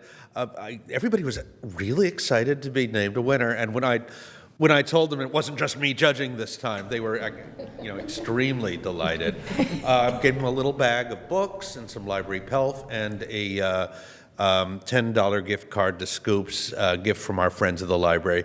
So thank them, and thank you all for participating. We're doing it again next year. Let's get even more entries next year. It was a lot of fun this time. Coming up in the weeks ahead, I'm going to have a Caldecott Newbery Award party. I had a book donated to the library that was a favorite book of mine from childhood. So I've decided, let's look at some of the old books in the past. So I'm going to do a little book talk of old books that people have sort of forgotten, but are really good for 3rd to 5th graders and 3rd to 7th graders. And if you check one out, I'll give you an ice cream. Coming up the day after that, I've got some leftover kits from the Edison grant to construct like a little beepy machine thing. That's going to be pretty cool. I have about 20. I don't have a million of them, but first come, first serve. Come and make them. And coming up in February, on February 4th, I have a concert of Celtic Irish sea shanty songs. That's going to be Wednesday, February 4th at 3 p.m. And lots of art crafts on Tuesdays and Fridays. Story time every Saturday at 11. History talk every 2nd and 4th Wednesday. Not tomorrow, but the week from tomorrow, Chuck and Sandy are going to talk about the old St. Catherine Hotel and historical perspective. So please come to your library. Come and join us. Thank you for letting me talk. Thank you so much. Anybody else? Oh, no. Okay. Let's go to the consent calendar. Right, consent calendar. Item 1, approval of the minutes from December 16th, 2025 regular city council meeting. Item 2, warrants. Approve the disbursements for December 8th, 2025 through January 2nd, 2026 totaling $2,055,904.41. Item 3, adopt the resolution accepting the fiscal year 25-26 second quarter treasurer's report. Item 4, adopt a resolution establishing City of Avalon's annual growth policy for 2026. Item 5, adopt a resolution appointing Mayor Annie H. Marshall as the City of Avalon voting delegate and Councilmember Lisa Lavelle as the alternate delegate for the annual Southern California Association of Governments Regional Conference and General Assembly in May 2026. Item 6, authorize the city manager to negotiate new leases for the current lease holders on the newly acquired shoreboat and float. Item 7, authorize the harbor master to renew the attached list of waterside permits for 2025 and authorize, I think that might be 2026. And item 8, authorize city staff to publish a request for proposal for hazardous waste packing, removal, transportation, and disposal services. Does anybody want to pull any of those out before they're voted on? We good? Is there a motion? I'll make a motion to approve items 1 through 8 on the consent calendar. I'll second. Okay. Yesenia, were you here at the last meeting? Okay, so she'll have to abstain. Yeah. Okay. I'll second then. Okay, moved and seconded. Call for the vote.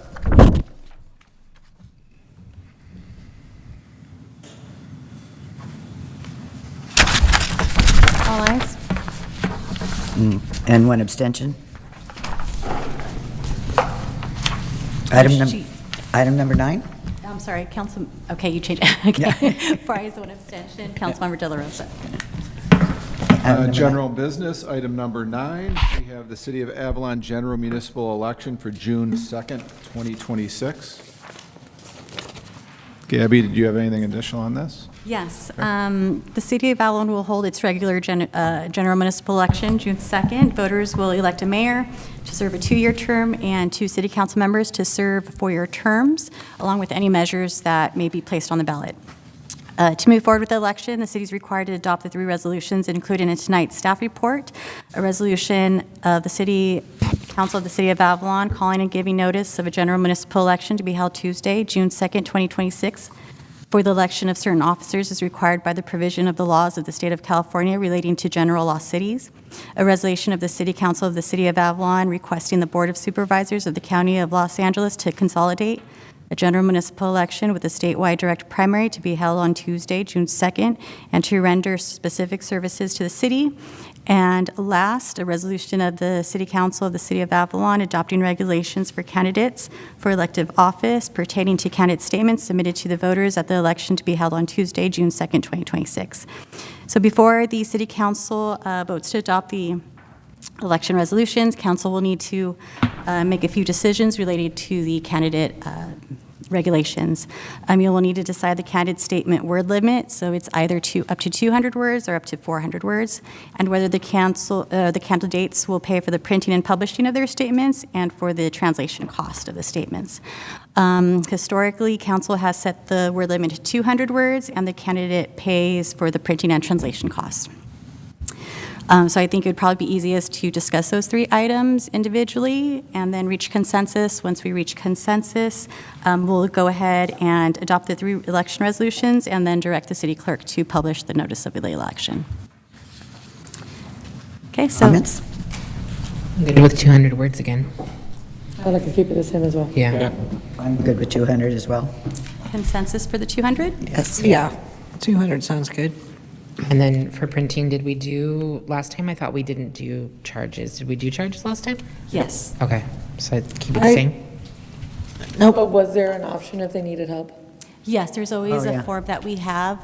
The form is based on LA County and what they use for their Medi-Cal and their food stamps, food assistance. And so, and I believe part of that is we would require the last 3 bank statements to review. Good with that as well. You're just saying that paid by the candidate unless So, they can get that exemption. Yeah. Correct, so Okay. printing. Because it has to go through the county Yeah. What has to go through the county? if they need help. Right, but so, You're saying not to charge. yeah, I'm saying not to charge. How much does it cost? I mean, how much would it cost the city? So the taxpayer would pay. So I do want to mention that the candidate statement is not a requirement. The city also does not charge a nomination processing fee. That is free. Other cities do. And that's so that we keep the cost low and not deter anyone who's interested in running for an election. Right, that's where I was going. So you're saying that this is, it's not required, so if somebody was strapped for cash, then they could. They don't have to They do could a either service. apply for help to help get it published, or they can say, no, I'm not going to have a candidate statement. Exactly. But that's still kind of And hurtful. we have normally charged The candidate. for candidates in the 30 years that I've lived here. Those that could afford it, but there have been people that have gotten the pass. So right now, we do estimate $200, but we don't get the final invoice until after the election, obviously, once the cost of election is split between the cities that have consolidated with them. So that sometimes it has been under, it has been over. So if it is over, we'll go ahead and submit an invoice to the candidate. If the candidate overpaid, we'll go ahead and issue a refund. That has happened in the past. People have And received a refund. that's happened in the past too, yeah. What has- That we overpaid and we got a refund because it was less, the cost was less. Yeah, I would just I'd like to make it as easy as possible for anyone that wants to run for office, because, we make a whopping, $250 a month?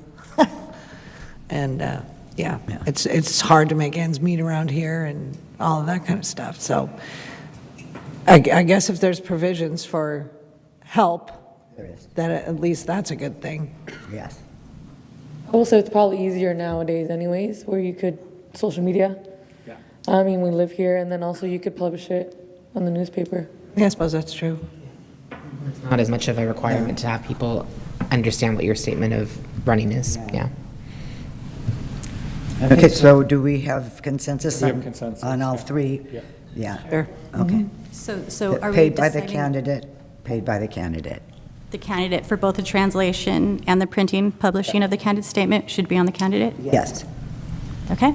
And not that we want to charge, but the amount of time that you, as the city clerk, spend with each candidate to fill out the paperwork and ensure that everything is done properly is quite significant. Should there be a fee for that that we look at because of that? Your time is valuable, and that's a lot of time that you spend times the number of candidates. Is that something we need to review, even if we don't do it now and necessarily for this election? Should we be bringing that back to discuss for the next fee schedule review? We sure could. Yeah. Yeah. Just because Yeah. it's a lot that you guys It do is. for this, It's so. insane, yeah. Yeah. Okay, so consensus is all you need, or do you need a motion? Need a motion. We need a motion. Okay, let's get one. So I'll make a motion to choose among listed options regarding regulations for candidate statements, a statement in physical voter pamphlet, and on the candidate statement to be limited to 200 to 400 words. B, printing publishing cost of statement in physical voter pamphlet, and on the county elections official website, no additional charge, or on the county elections official website only. Usually paid by the candidate. And C, translation cost of candidate statement in voter pamphlet and on the county elections official website or the county elections official website only. And adopt election resolution, A, resolution calling the election, B, resolution requesting the Los Angeles County Board of Supervisors to provide election services, C, resolution adopting regulations for candidate statements, and 3, direct the city clerk to publish the notice of the election. Is there a second? Second. Okay. Call for the vote.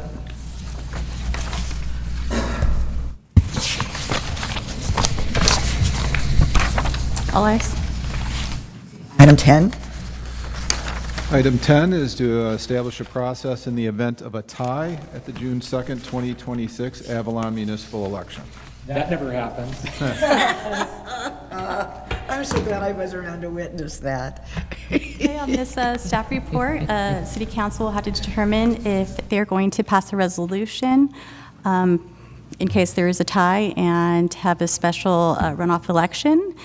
If so, they're going to have to decide if it's going to apply to this election and every municipal election thereafter, or if it's going to be applied to this election, June 2nd, 2026, and then repealed. Or we could decide if we want to determine by lot if there is a tie.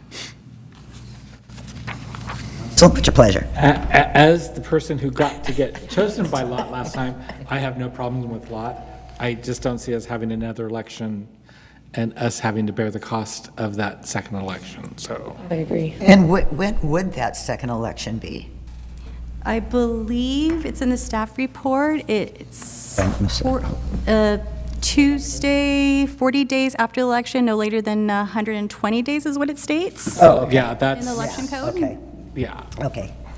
I think we did really well with, and I think we Determined should by just law? go ahead and do what we did the last time of draw the names. That just seemed to work really well. Still want precursors as competition. I would like to see a shot put maybe, or a math I decathlon.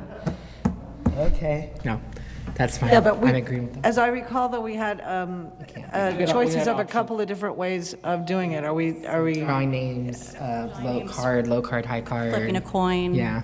Right, so are we going to keep it all of that way and then decide when there's We did a names last tie, time, was what we what did. meetings we're going to do? Yeah, but to The choose piece what of the paper worked methodology really is, I well think. because it was exact same Size papers, size yes. and everything. Right, So well, that's- and also, And we the didn't other candidate was in the hospital and couldn't draw. Well, we had the cop draw. Someone else draws. I understand, I know. But and that was the other thing, is that we didn't have to flip the coin or Right. somebody else There was pulled the no, name yeah. for it, So do we have to get that specific in this, and say, we're limiting it to the exact same size pieces of paper and all that stuff, or no? You could do that right now, or we could decide that day. I think we decided that day, and we brought, the cutouts of the names. We brought a deck of cards. We brought a coin for all the potential things. Right. And as being a person who went through all of that, I'd rather it be already. Yeah, Set decided, stuff. yeah. Is there consensus to be determined? I think type that's the to be determined fairest by a way to, lot? yeah. Pulling out the names? Drawing the Yeah, names? drawing the names. Draw the name? Would you like it for this election only? Historically, we've done election by election. I would do election by Yeah. election. Really? Okay. Just in case the next council decides Yeah. they want to shop They this. want to flip the coin. Yeah. Horseshoes or something, right? Can't, unfortunately, can't be a physical feat of strength that determines, sadly. Okay? Sadly. It really is entertaining. I know, Okay, right? so there's a 8 ball motion guns. to. It's gonna be rough the rest of the Yesenia, time. you want to make It's that all motion? fun. To determine appropriate action to take in case of tie vote in Avalon municipal election on June 2nd, 2026. The city council may either adopt a resolution providing a special runoff election in the event, or B, do not adopt a resolution allowed tie to be decided by lot. And 2, determine if the selected method should apply specifically to this election only or to all subsequent elections until the city council determines otherwise. And so, So And we're then going what to you go want with to put in there- option B. Yeah. And Okay, that so- method is going to be by This We election. will coin out of a hat. Name. Okay, so we will be doing, do not adopt resolution and allow tie to be decided by lot, as well as we selected the method should apply specifically to this election only. I'll second. moved in second. No further comment. Call for the vote. All ayes. Number 11. Item number 11, we have a transportation permit application for Island Enterprises, Inc. Jocelyn Francis will present. All right, good evening, Mayor and City Council. As you know, in 2024 and 2025, City Council approved prior transportation permits for Island Enterprises to conduct both interior and in-town tours with 2 tram-style vehicles. Island Enterprises has applied on January 5th to procure an additional tram-style vehicle to add to their touring fleet.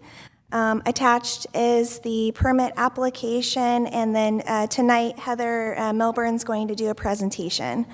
So currently they've got the 2 tram-style vehicles. They do have a Chevy Trailblazer that's used for administrative purposes, and then the new request before you tonight is that additional tram-style vehicle. Island Enterprises has had 2 banked commercial vehicle permits, and so one is going to the hearing officer this Friday on the 23rd. So I'm going to hand it over to Heather to do a presentation.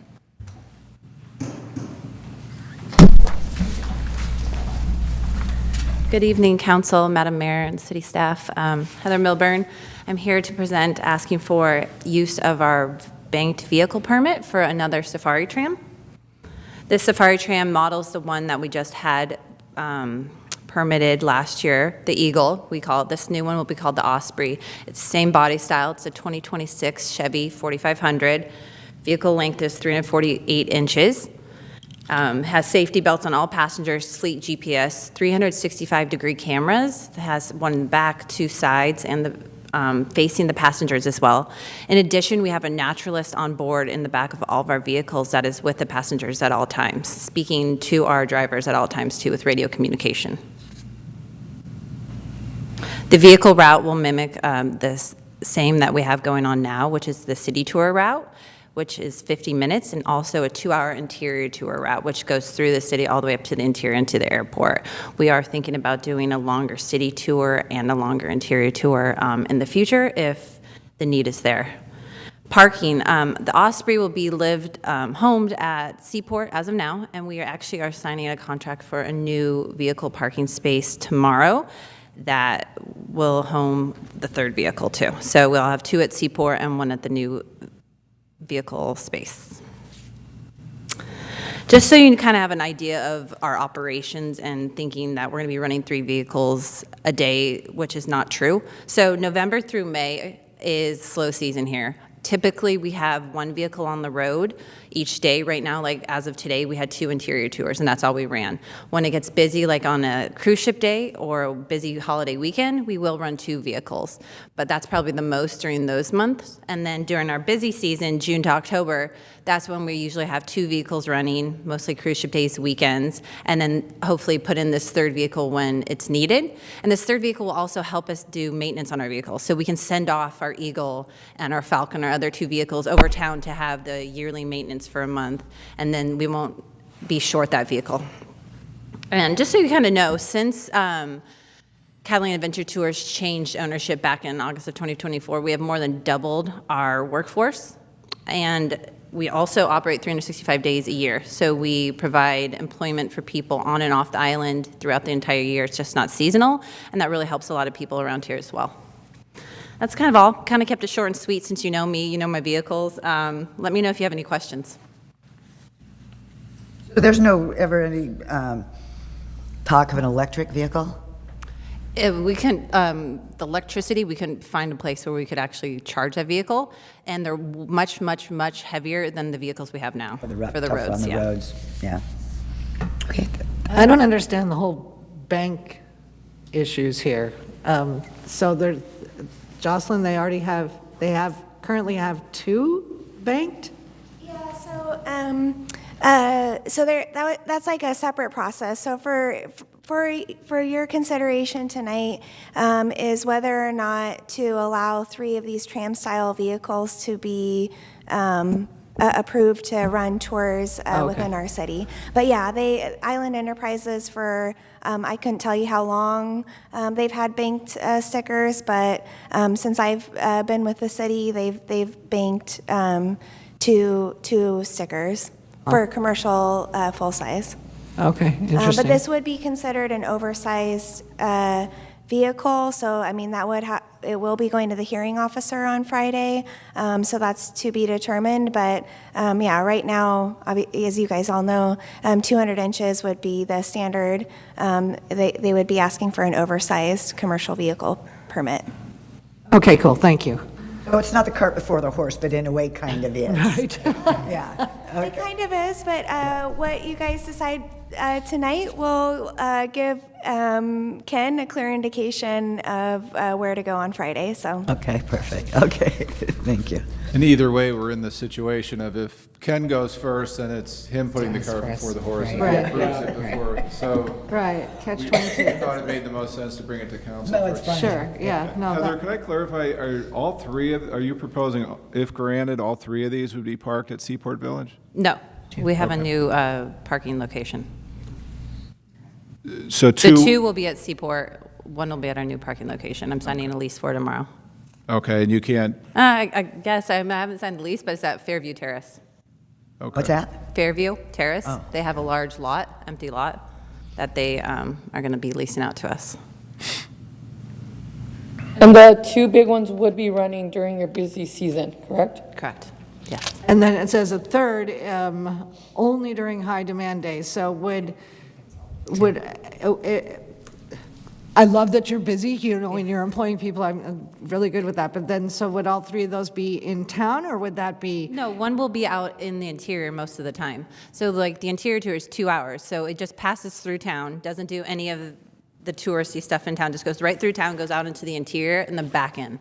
So Okay, most so of in the the time high they'll be season- outside. In the high season, you have 2 running all the time, so 1 is dedicated the interiors and the Correct. other one is Yes. dedicated in We actually town. have a flip-flop program with our vehicles for the interior, so as soon as 1 leaves, 1 goes in. Right. So they'll never be all 3 outside of the gates at one time. I'm sure it's really hard in the busy season, but do you do your best to kind of go around the boat schedules just so to avoid the traffic? Oh, we try our best to do that. That way, we also can like leave before or after, and we're not all there in the parking lot at one time. And these are, the banked permits were the banked permits that were being utilized originally on buses. They were on the large. The old school, generals, yeah. and then he had also buses. The other We had buses they correct. used to have, yeah. Yeah, okay. It might just get a little tricky during the mall remodel. Right. That's what I was thinking. Yeah. Right. There's not going to be any space out there? Yeah, so There will be no pickup and drop off in that current location during construction. we'll come up with someplace else or something. Yeah, and we've been really good at, like, with our operations of figuring out different times and moving our times around to help that. Okay, council, what's your pleasure?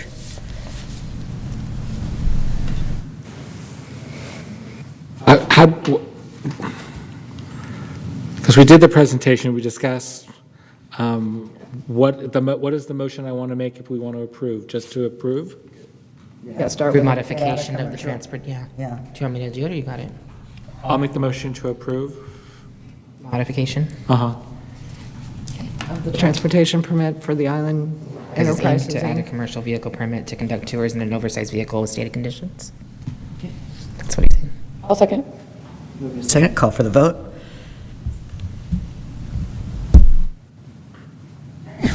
Good. Thank you. Thank you. Appreciate Nice to see you. Okay. Councilmember Ponce, I don't have your vote yet. There you go. All ayes.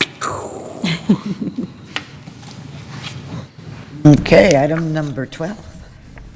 Item number 12, Avalon Transportation Permit Application for Avalon History Tours.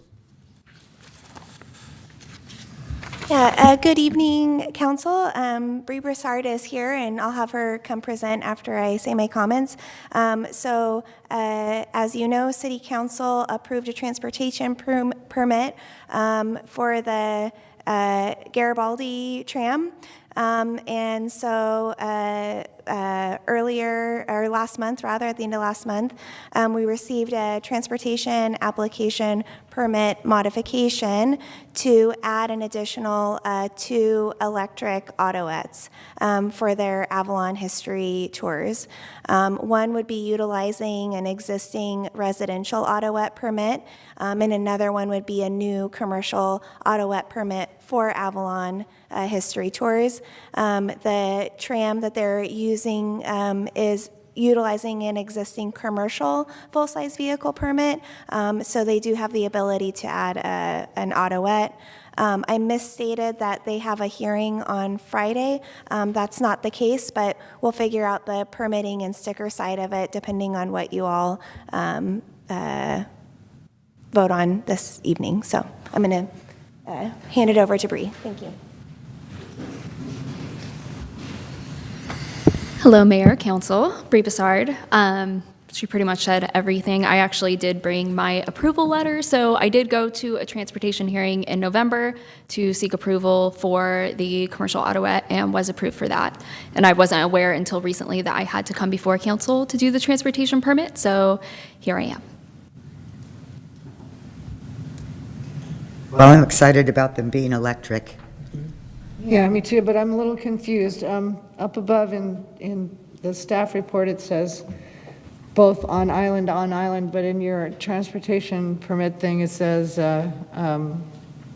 when it says vehicle license number, will update once on island. So is this a brand-new vehicle that you are bringing over that has not been here before? Yes, that's correct. It's going to be a 2026, just an electric 6-seater golf cart. But the other vehicle that you're talking about using is currently here? No, that's going to be I'm swapping out my personal vehicle. And then I have already gotten approval for the commercial autoette. I will be bringing that over. It Okay, hasn't. well, where I'm going with this is, are you adding 2 other vehicles to the streets, or are you repurposing vehicles that are already here? I am bringing one new one to the street. Okay. I haven't heard anything from you because you usually say, well, when are we going to look at this and when have we made this? The electrical and the No, transportation permits? Just all the vehicles. Yeah. I mean, I don't really have a problem with this, but somebody's going to, oh, let me ask you a question before because I know you get started. We've issued, how many other tour companies have been issued permits and never done anything with them? I know of one in particular. I'd have to look through my files. But yeah, I do know there was a couple folks, particularly with like their residential Autoet stickers, that just wanted the flexibility. They're kind of have like client-facing businesses to Right. transport people back and forth to, vacation rentals and things like that, not necessarily driving around the History, city in yeah. tours and stuff. Yeah. Yeah. But if we issued those, 'cause the one I'm thinking about has been a few years back. Yeah. And don't they ever go dead? If After 12 months, I believe. They yeah. expire, you mean? Yeah, so for transportation permits related to golf cart rental companies, those are renewed annually. And for transportation permits where it's a guided tour, they renew every 3 years. So every 3 years, the vehicle clerk will reach out to the companies, ensure information's up to date, insurance is up to date, and all of that. And then if there's any changes, we would bring that back to City Council. So if somebody is willing to do the business license, do the whole thing, and never use the vehicle, can we get rid of it? The transportation. The permit. transportation, the I transportation. could just wonder there was a layer of that allowed for it to be, it would have to be revisited if it wasn't used within 12 years of approval. Is that 12 months? Excuse me, 12 months of approval? Yeah, well, so at least since I've been here, But it's when 3 I years, you're seek your approval in the staff report, I ask for stated conditions of approval, like an active City of Avalon business license, active insurance, active vehicle sticker permits, Off-street and when I send letters after tonight, I'll send them to Bree and Heather. It'll say all of those stated conditions, and so if they're at any point they're not meeting those conditions, it could, yeah. Or the revocability of it. So there's one I'd like you to check on for sure. I'll talk to you later about it. Okay. I think the conditions are being met, the fact that they're electric is beneficial, the fact that it's one new vehicle but providing potentially, And it's off-street parking. the And it's off-street also going parking to and be used charging. for cruise ship tours as well, so we're working on contracts with them as well. This is fulfilling a need for them. And then you also use it as your personal vehicle? Correct. Yeah. One of them, yeah. Yes, Yeah. okay. Yeah, I don't know that I have an issue with that, as, yeah. Is there a motion? I'll move to approve the modification of the transportation permit for Avalon History Tours to add 2 electric Autoettes to conduct tours with stated conditions. I'll second. Moved and seconded, call for the vote. Thank you. All ayes. Nice, all right. Thank you. Just one more. I mean, it's only one, I know, but still, we have a lot of freaking cars. Well, that's just it. When do we finally say, because you bring it up all the time. I do. Well, and the challenge that I have with it is that the challenge with transportation permits and putting a limit on them is then they become of value, which is what we've seen with the bike permits, where I don't think they should be of value. And so the challenge of how do you manage that without making them something that is sellable and/or of monetary value. I know. I know. Dang vehicles are here. Yeah, let's Okay, do we're- it. We got time. Item You know what? I love seeing female entrepreneurship, so I just want to say kudos to you guys. Oh, sure. Oh, my goodness. Oh, you're, I'm here for it. wow. I don't know what that's all, I don't know how to respond to that, but there's something to be said about that. I'm just not quite sure what. Okay, item number 4. Item number 13, 4th of July fireworks Oh, vendors. sorry, I missed that one. Yeah, sorry.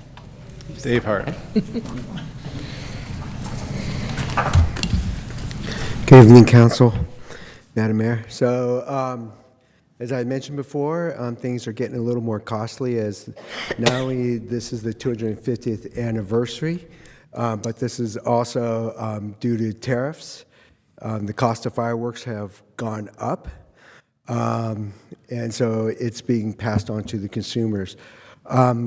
And as well as for the barge, trying to bring this kind of up to market rate. But both companies have, which is Garden State for the fireworks, and also Curtin Maritime. One of the two things that's happening in this is they are the only 2 vendors left because people have been so competitive about getting fireworks as well as barges. And they've been good enough to hold off our show because they value us as partners. So Garden State, last year we were at about, I think, 45,000, and this year it's going up to 60. I've seen other contracts that they've had with people that in the same ballpark realm of the type of fireworks show that they get, and they're getting up to $80,000 to $100,000 for those shows. And same with the barge. The barge is going from 35 up to 60,000. But if we were truly at their market rate and what is being shared, like if you see what they've charged Dana Point, if you've seen what they've charged other areas, you're looking at it being up to $85,000. So we're still at a much lower rate, but it's still almost a $40,000 increase overall to the show. It's one thing that we might have to look at down the road, but we're not voting on tonight, is maybe moving towards drones, as we are one of, I think, 3 that are still able to do shows coastally with fireworks.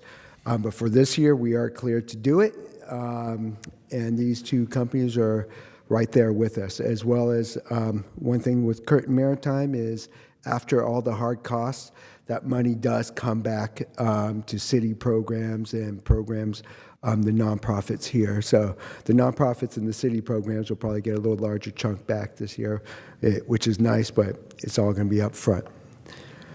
Any questions?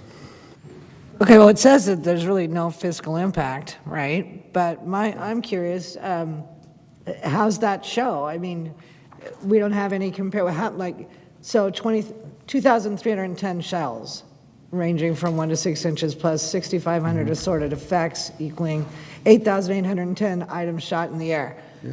How many did we have last year? Same. So, yeah. And it's an 18-minute show last year, too? Not so much the same show. That's what they have. They have newer, if you look at the contract that's in there, they'll actually explain each kind of shell that goes off. Right. No, I saw that. that. So they have some of the newer ones that they do put into the show. But, I mean, fireworks shows are fireworks shows. Yeah, no, I saw that. Mm-hmm. So, but this just looks like a no-brainer to me. That's to have a fireworks. Right, so I was like, am I missing something?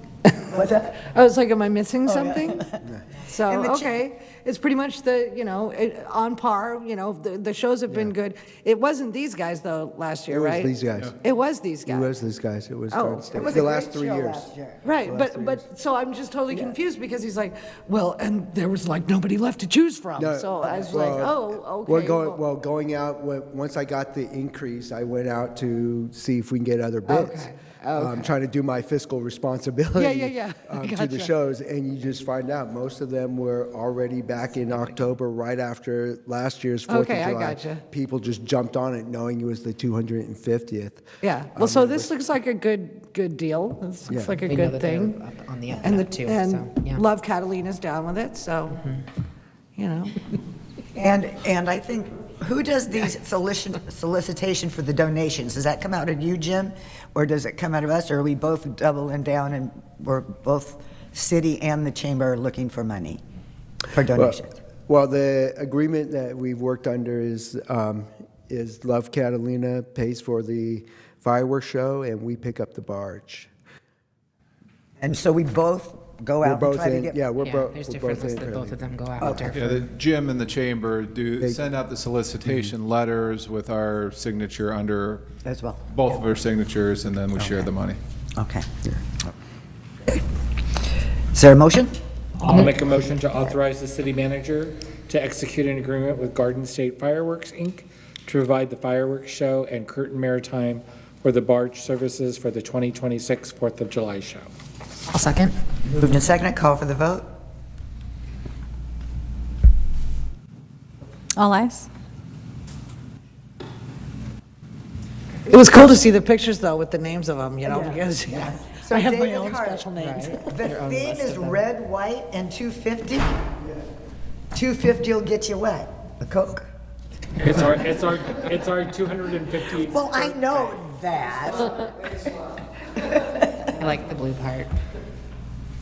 Okay, excellent. Okay, item number 14. Item 14, last but not least, is Matt Baker with the Annual Comprehensive Financial Report for the fiscal year ended June 30th, 2025. Our favorite. Here we go. So might need to request a 5-minute recess. The Battery. podium laptop is not working, so I've got to figure out You got it. what happened there, and then once I get that figured out, I'll be happy to present. Opted low battery alert up, just so you know, so I'm assuming It it's did say that. low battery. Yeah. It did. I don't think it's plugged in, and I don't think it's not plugged in. I think the podium's not plugged in. Gotcha. Sure, we'll have a little break. Yeah.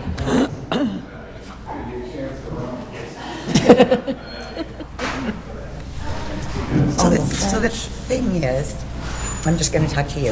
I won't talk to them.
write as a council member or as a private citizen. But I wrote as a private citizen. Very wise.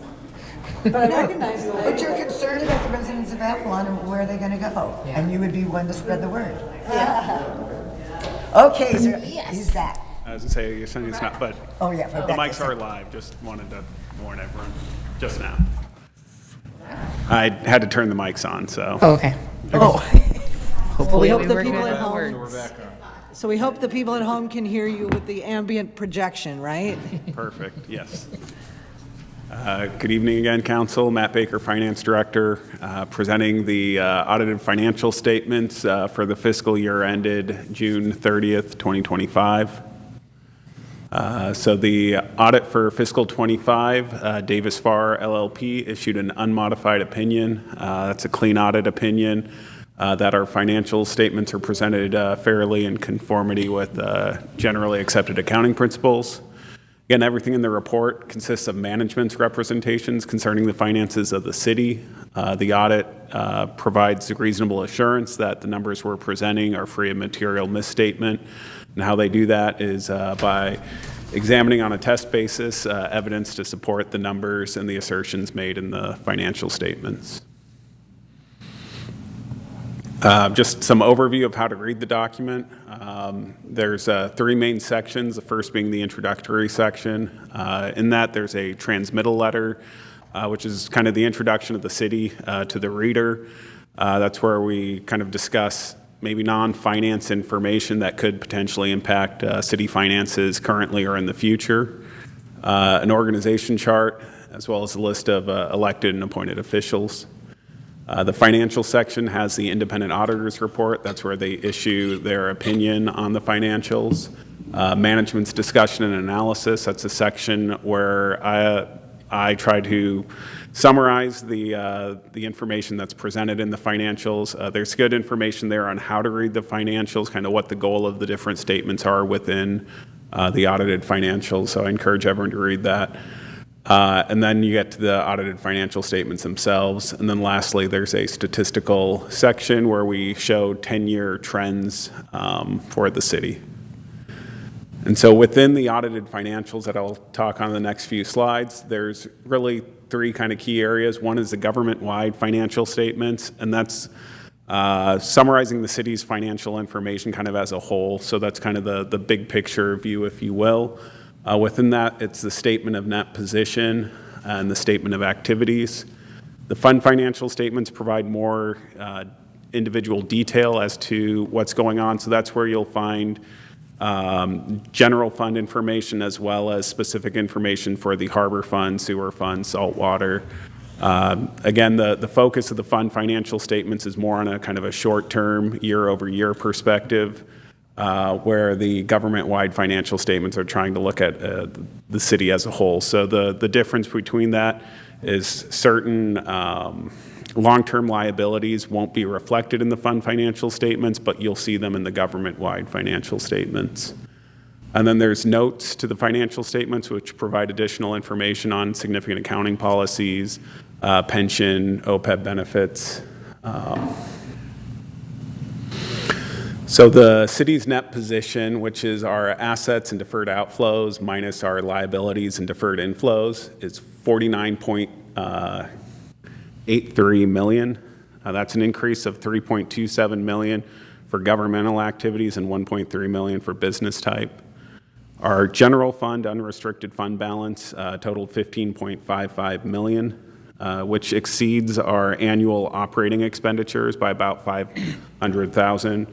The reason I point that out is we do have in our budget and fiscal policies a stated goal of having our unrestricted fund balance being at least 50% of our operating expenditures. So that's just to show that we are well within compliance of that target. Our net position in the harbor fund increased by $756,000 and increased in the saltwater fund by $106,000 and by $491,000 in the solid waste fund. We did have a decrease in net position of $81,000 in the sewer fund and $121,000 in the transit fund. The reason I'm calling out net position is that can be one indicator of how a fund is doing, kind of looking at over time. So we would like to see all of those increasing. So that would mean our assets are exceeding or growing year over year relative to our liabilities. Our capital assets did increase by 5.6 million. And then I think everyone knows in town how much capital activity we've had going. I believe 5.6 million is more than if you add other than the mole phase 1 since I joined the city, I don't think we've spent over 5 million in any year. So it is a significant increase kind of from our historical spend. And then non-current liabilities increased by 394,000. Most of that was our landfill closure obligation, which increased by about 250,000, as well as the city entered into some subscription-based IT arrangements that were multi-year contracts. And there's a relatively new accounting standard where we have to recognize an asset and a liability for that. So that contributed to that increase in the non-current liabilities. So the chart here shows our net position over the last 10 fiscal years. Remember I said earlier, net position can be one indicator of kind of how the city's overall finances are doing. So you want to see net position increase year over year. You can see 2016 to fiscal 2020, we were not trending in the direction we would like to see. But if you look at over the last 5 or 6 years, our net position has been increasing year over year. The one thing I want to point out is when we said our net position is 49 million, net position has 3 components. It's net investment in capital assets, and then restricted and unrestricted net position. So 49 million is a large number, but most of that is comprised of our net investment in capital assets. So when the city purchases a fire truck, we have an asset that we can use to provide services to the community, and that asset is part of our net position, but it doesn't reflect monies available to spend. Yeah, okay. And so that's one thing to keep in mind when we're looking at the net position number is any of those funds that were used to purchase a capital asset, it's something we're currently using to serve the community and not necessarily monies available for future spending. So the chart here focuses on the governmental funds over the last 10 fiscal years. Again, it follows that same trend where we were decreasing, and over the last 5 or 6 years, we've been increasing our net position. Business type looks very similar, and that's what's shown here in the light green. And here is the fund balance in the general fund over the last 10 fiscal years. So whereas the net position's kind of taking a long-term approach, fund balance you can kind of think of as reserves, money's kind of available to spend in the short term. You can see the dark blue is the unassigned fund balance, and that's what represents funds available in the short term to spend that aren't restricted. The non-spendable is just a sliver in some of these tabs, and that generally is prepaid expenses.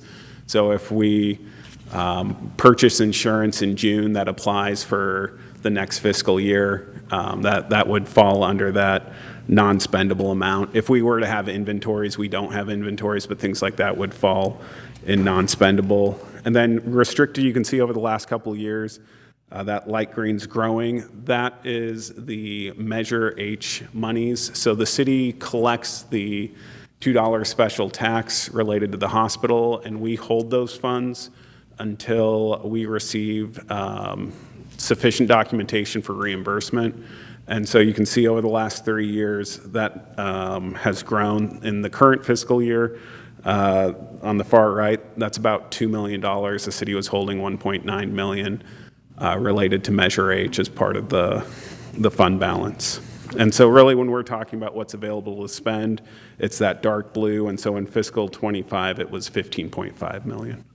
Don't you tell us that we're supposed to have so much money on hand from like 3 months of operating or 6 months of operating? Would that be that money or no? That is essentially what that money is. So when we said we had 15 million in unrestricted fund balance in the general fund, our policy or goal would be have at least 7.5 or 8 million. So we do have in excess of what that policy is. And so this is just another way to look at how the fund balance has grown over time. The green line is operating or expenditures in the general fund, and the dark blue line is revenues. And so you can see in the years where the green line's above the blue line, we were essentially spending more than we were bringing in. And so you can see how we've been able to build our reserves over the last 3-4 years where our revenues were significantly exceeding our expenditures. We've seen that narrow a bit, and a lot of that also has to do with capital expenditures. So capital expenditures are included in that green line, and we did have significant capital spend in fiscal '25. The two big projects would be the Five Corners. We had over $2 million, I want to say, spent in the fiscal year, and then the hillside repairs was another at least $1 million in fiscal '25. So the next slide just kind of summarizes, breakdown revenues by tax revenues by type. As you can see in the general fund tax revenues, the TOT is half of our general fund tax revenues. The sales tax, that's 14%. That does include the hospital's Measure C tax. And so the city collects about $1.5 million in Bradley Burns sales tax that we're able to spend for general purposes, and another $750,000 or so that we collect and remit to the hospital. So those monies are reflected as our revenues, but they're not really ours ultimately to spend, as they're just a pass-through with an expense for the same amount. But you can see over the last 10 years, our tax revenues have grown, TOT being the driver of that. And I'm happy to report that in fiscal '25, Jim mentioned earlier, TOT revenues did exceed '24, so we've had a few years of decline. They didn't exceed them by a lot, but hopefully this is kind of where we've valleyed, and we'll see that go up over the next few years. So this is, again, back to the statement of net position, focusing on the business type activities. A similar story, you can see over the last 10 years, we were decreasing in net position year over year, but over the last 5 or 6 years, that's changed. This is breaking it down by proprietary or the business type activities. You can see the dark blue line is the harbor, and so a lot of that growth in the net position for business type activities is being driven by growth in the harbor. Sewer, saltwater, solid waste, Avalon Transit have been really actually relatively flat over the last 10 years. And it's really the harbor that's driving that increase in net position for the business type activities. So this next chart is looking at it, breaking it down by net investment in capital assets and unrestricted net position. And so while it is definitely positive that we've been increasing our net position year over year, I do want to call attention to the fact that we do have a negative unrestricted net position for several of our business type activity funds. And how can you have a negative unrestricted net position? And that means our liabilities exceed our cash and current assets available. That's really being driven by pension and OPEB liabilities. So it's very unlikely we would ever experience a situation where those would all come due at once. As long as the city continues to operate, those full liabilities would never come due in 1 year. But you can see why in fiscal 16 to 17 that switched is because that was when we had to start recognizing the OPEB and pension liability amounts in our financial statements. So while we do have a negative unrestricted net position, it did decrease, and it has been decreasing over the last 5 or 6 years. Again, this slide breaks it down by the various proprietary funds or the business type funds. You can see the Harbor Fund is the largest of our proprietary funds, and a lot of that is driven by investment in capital assets in the harbor, but there is an unrestricted net position in the harbor of $4.2 million. Similarly, in solid waste, there is a negative unrestricted net position. A lot of that is driven by our landfill closure obligation, which is about $5.9 million. We are doing a couple things that in future fiscal years should address that. One being the expansion of the landfill should increase the height and then the useful life, which extends the amount of time we have to set funds aside, which would lower our liability. The other thing is council voted earlier this year to change our funding for post-closure costs, and that should also in future fiscal years impact the unrestricted net position. And this is just what I was just talking on. The unrestricted net position in the harbor is really driven by our pension and OPEB obligations, and then solid waste driven by our landfill closure obligations. And That's good. One more slide. Oh. I do want to encourage everyone to look at the full statistical section in the back of it. I think it really provides an interesting story. And one of the things we do report in there is our full-time employee counts over the last 10 fiscal years. And so you can also see that while we have been slightly increasing in headcount over the last several years, we are significantly below kind of where we were as an organization kind of prior to COVID. We have been increasing, but we're not at the same levels.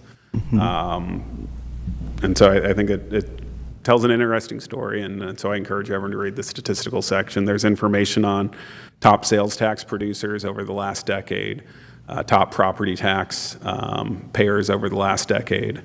And so there's a lot of interesting information in that section of the report. At Harbor, there's a chunk, huh? And some of it is the fuel dock. We no longer have employees. So there's a lot of story behind those numbers as well. Yeah, I'm sure, no doubt. I'm just picking on Kevin, that's all. Okay. And again, we'll have this posted on the city's website. If anyone has any questions, please feel free to contact myself or the finance department. Happy to talk about it. So I'm curious, like in the sewer, we have what our budget is, but this whole mess, that's got to be hundreds of thousands of dollars to fix that whole sewer thing? Not the repairs that have been made to date, okay, to get it to where we need to be, yes. Yeah. But what's been going on for the last 4 weeks, 3 to 4 weeks, no. We kind of have money for that, but if not, along with what Yesenia said and I asked you the other day, we would just, if we really needed the money, we'd take it out of the general fund, that unrestricted money. Yeah, but we're working on right now longer-term plans for that wastewater treatment plant. We have to address that long-term. Oh, yeah, you kind of talked about that. And it's definitely something we're going to be bringing back to council. You know, a new wastewater treatment plant facility could be $30 million plus, and our annual revenues in the sewer fund is $3 million. And so, you know, there's no way you could pass on the required rate increase to the ratepayer, you know, and at least not still live in town. Yeah. And especially not if I wanted to have gray water systems too. And gray water systems and all that. We're gonna do it. In order to do that, we will need to identify other ways to upgrade the system. Once again, you do a great job. Yeah, we look like we're in pretty good shape. Mm-hmm. Good job. No, thank you. Yeah. All right. Well, now we will go into closed session. Yeah, just for the record, conference with legal counsel, anticipated litigation, initiation of litigation pursuant to paragraph 4, subdivision D, section 54956.9, 2 cases. Okay. Thank you, everybody, for hanging.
And we're back from closed session. No reportable action. Meeting adjourned. Good night, all.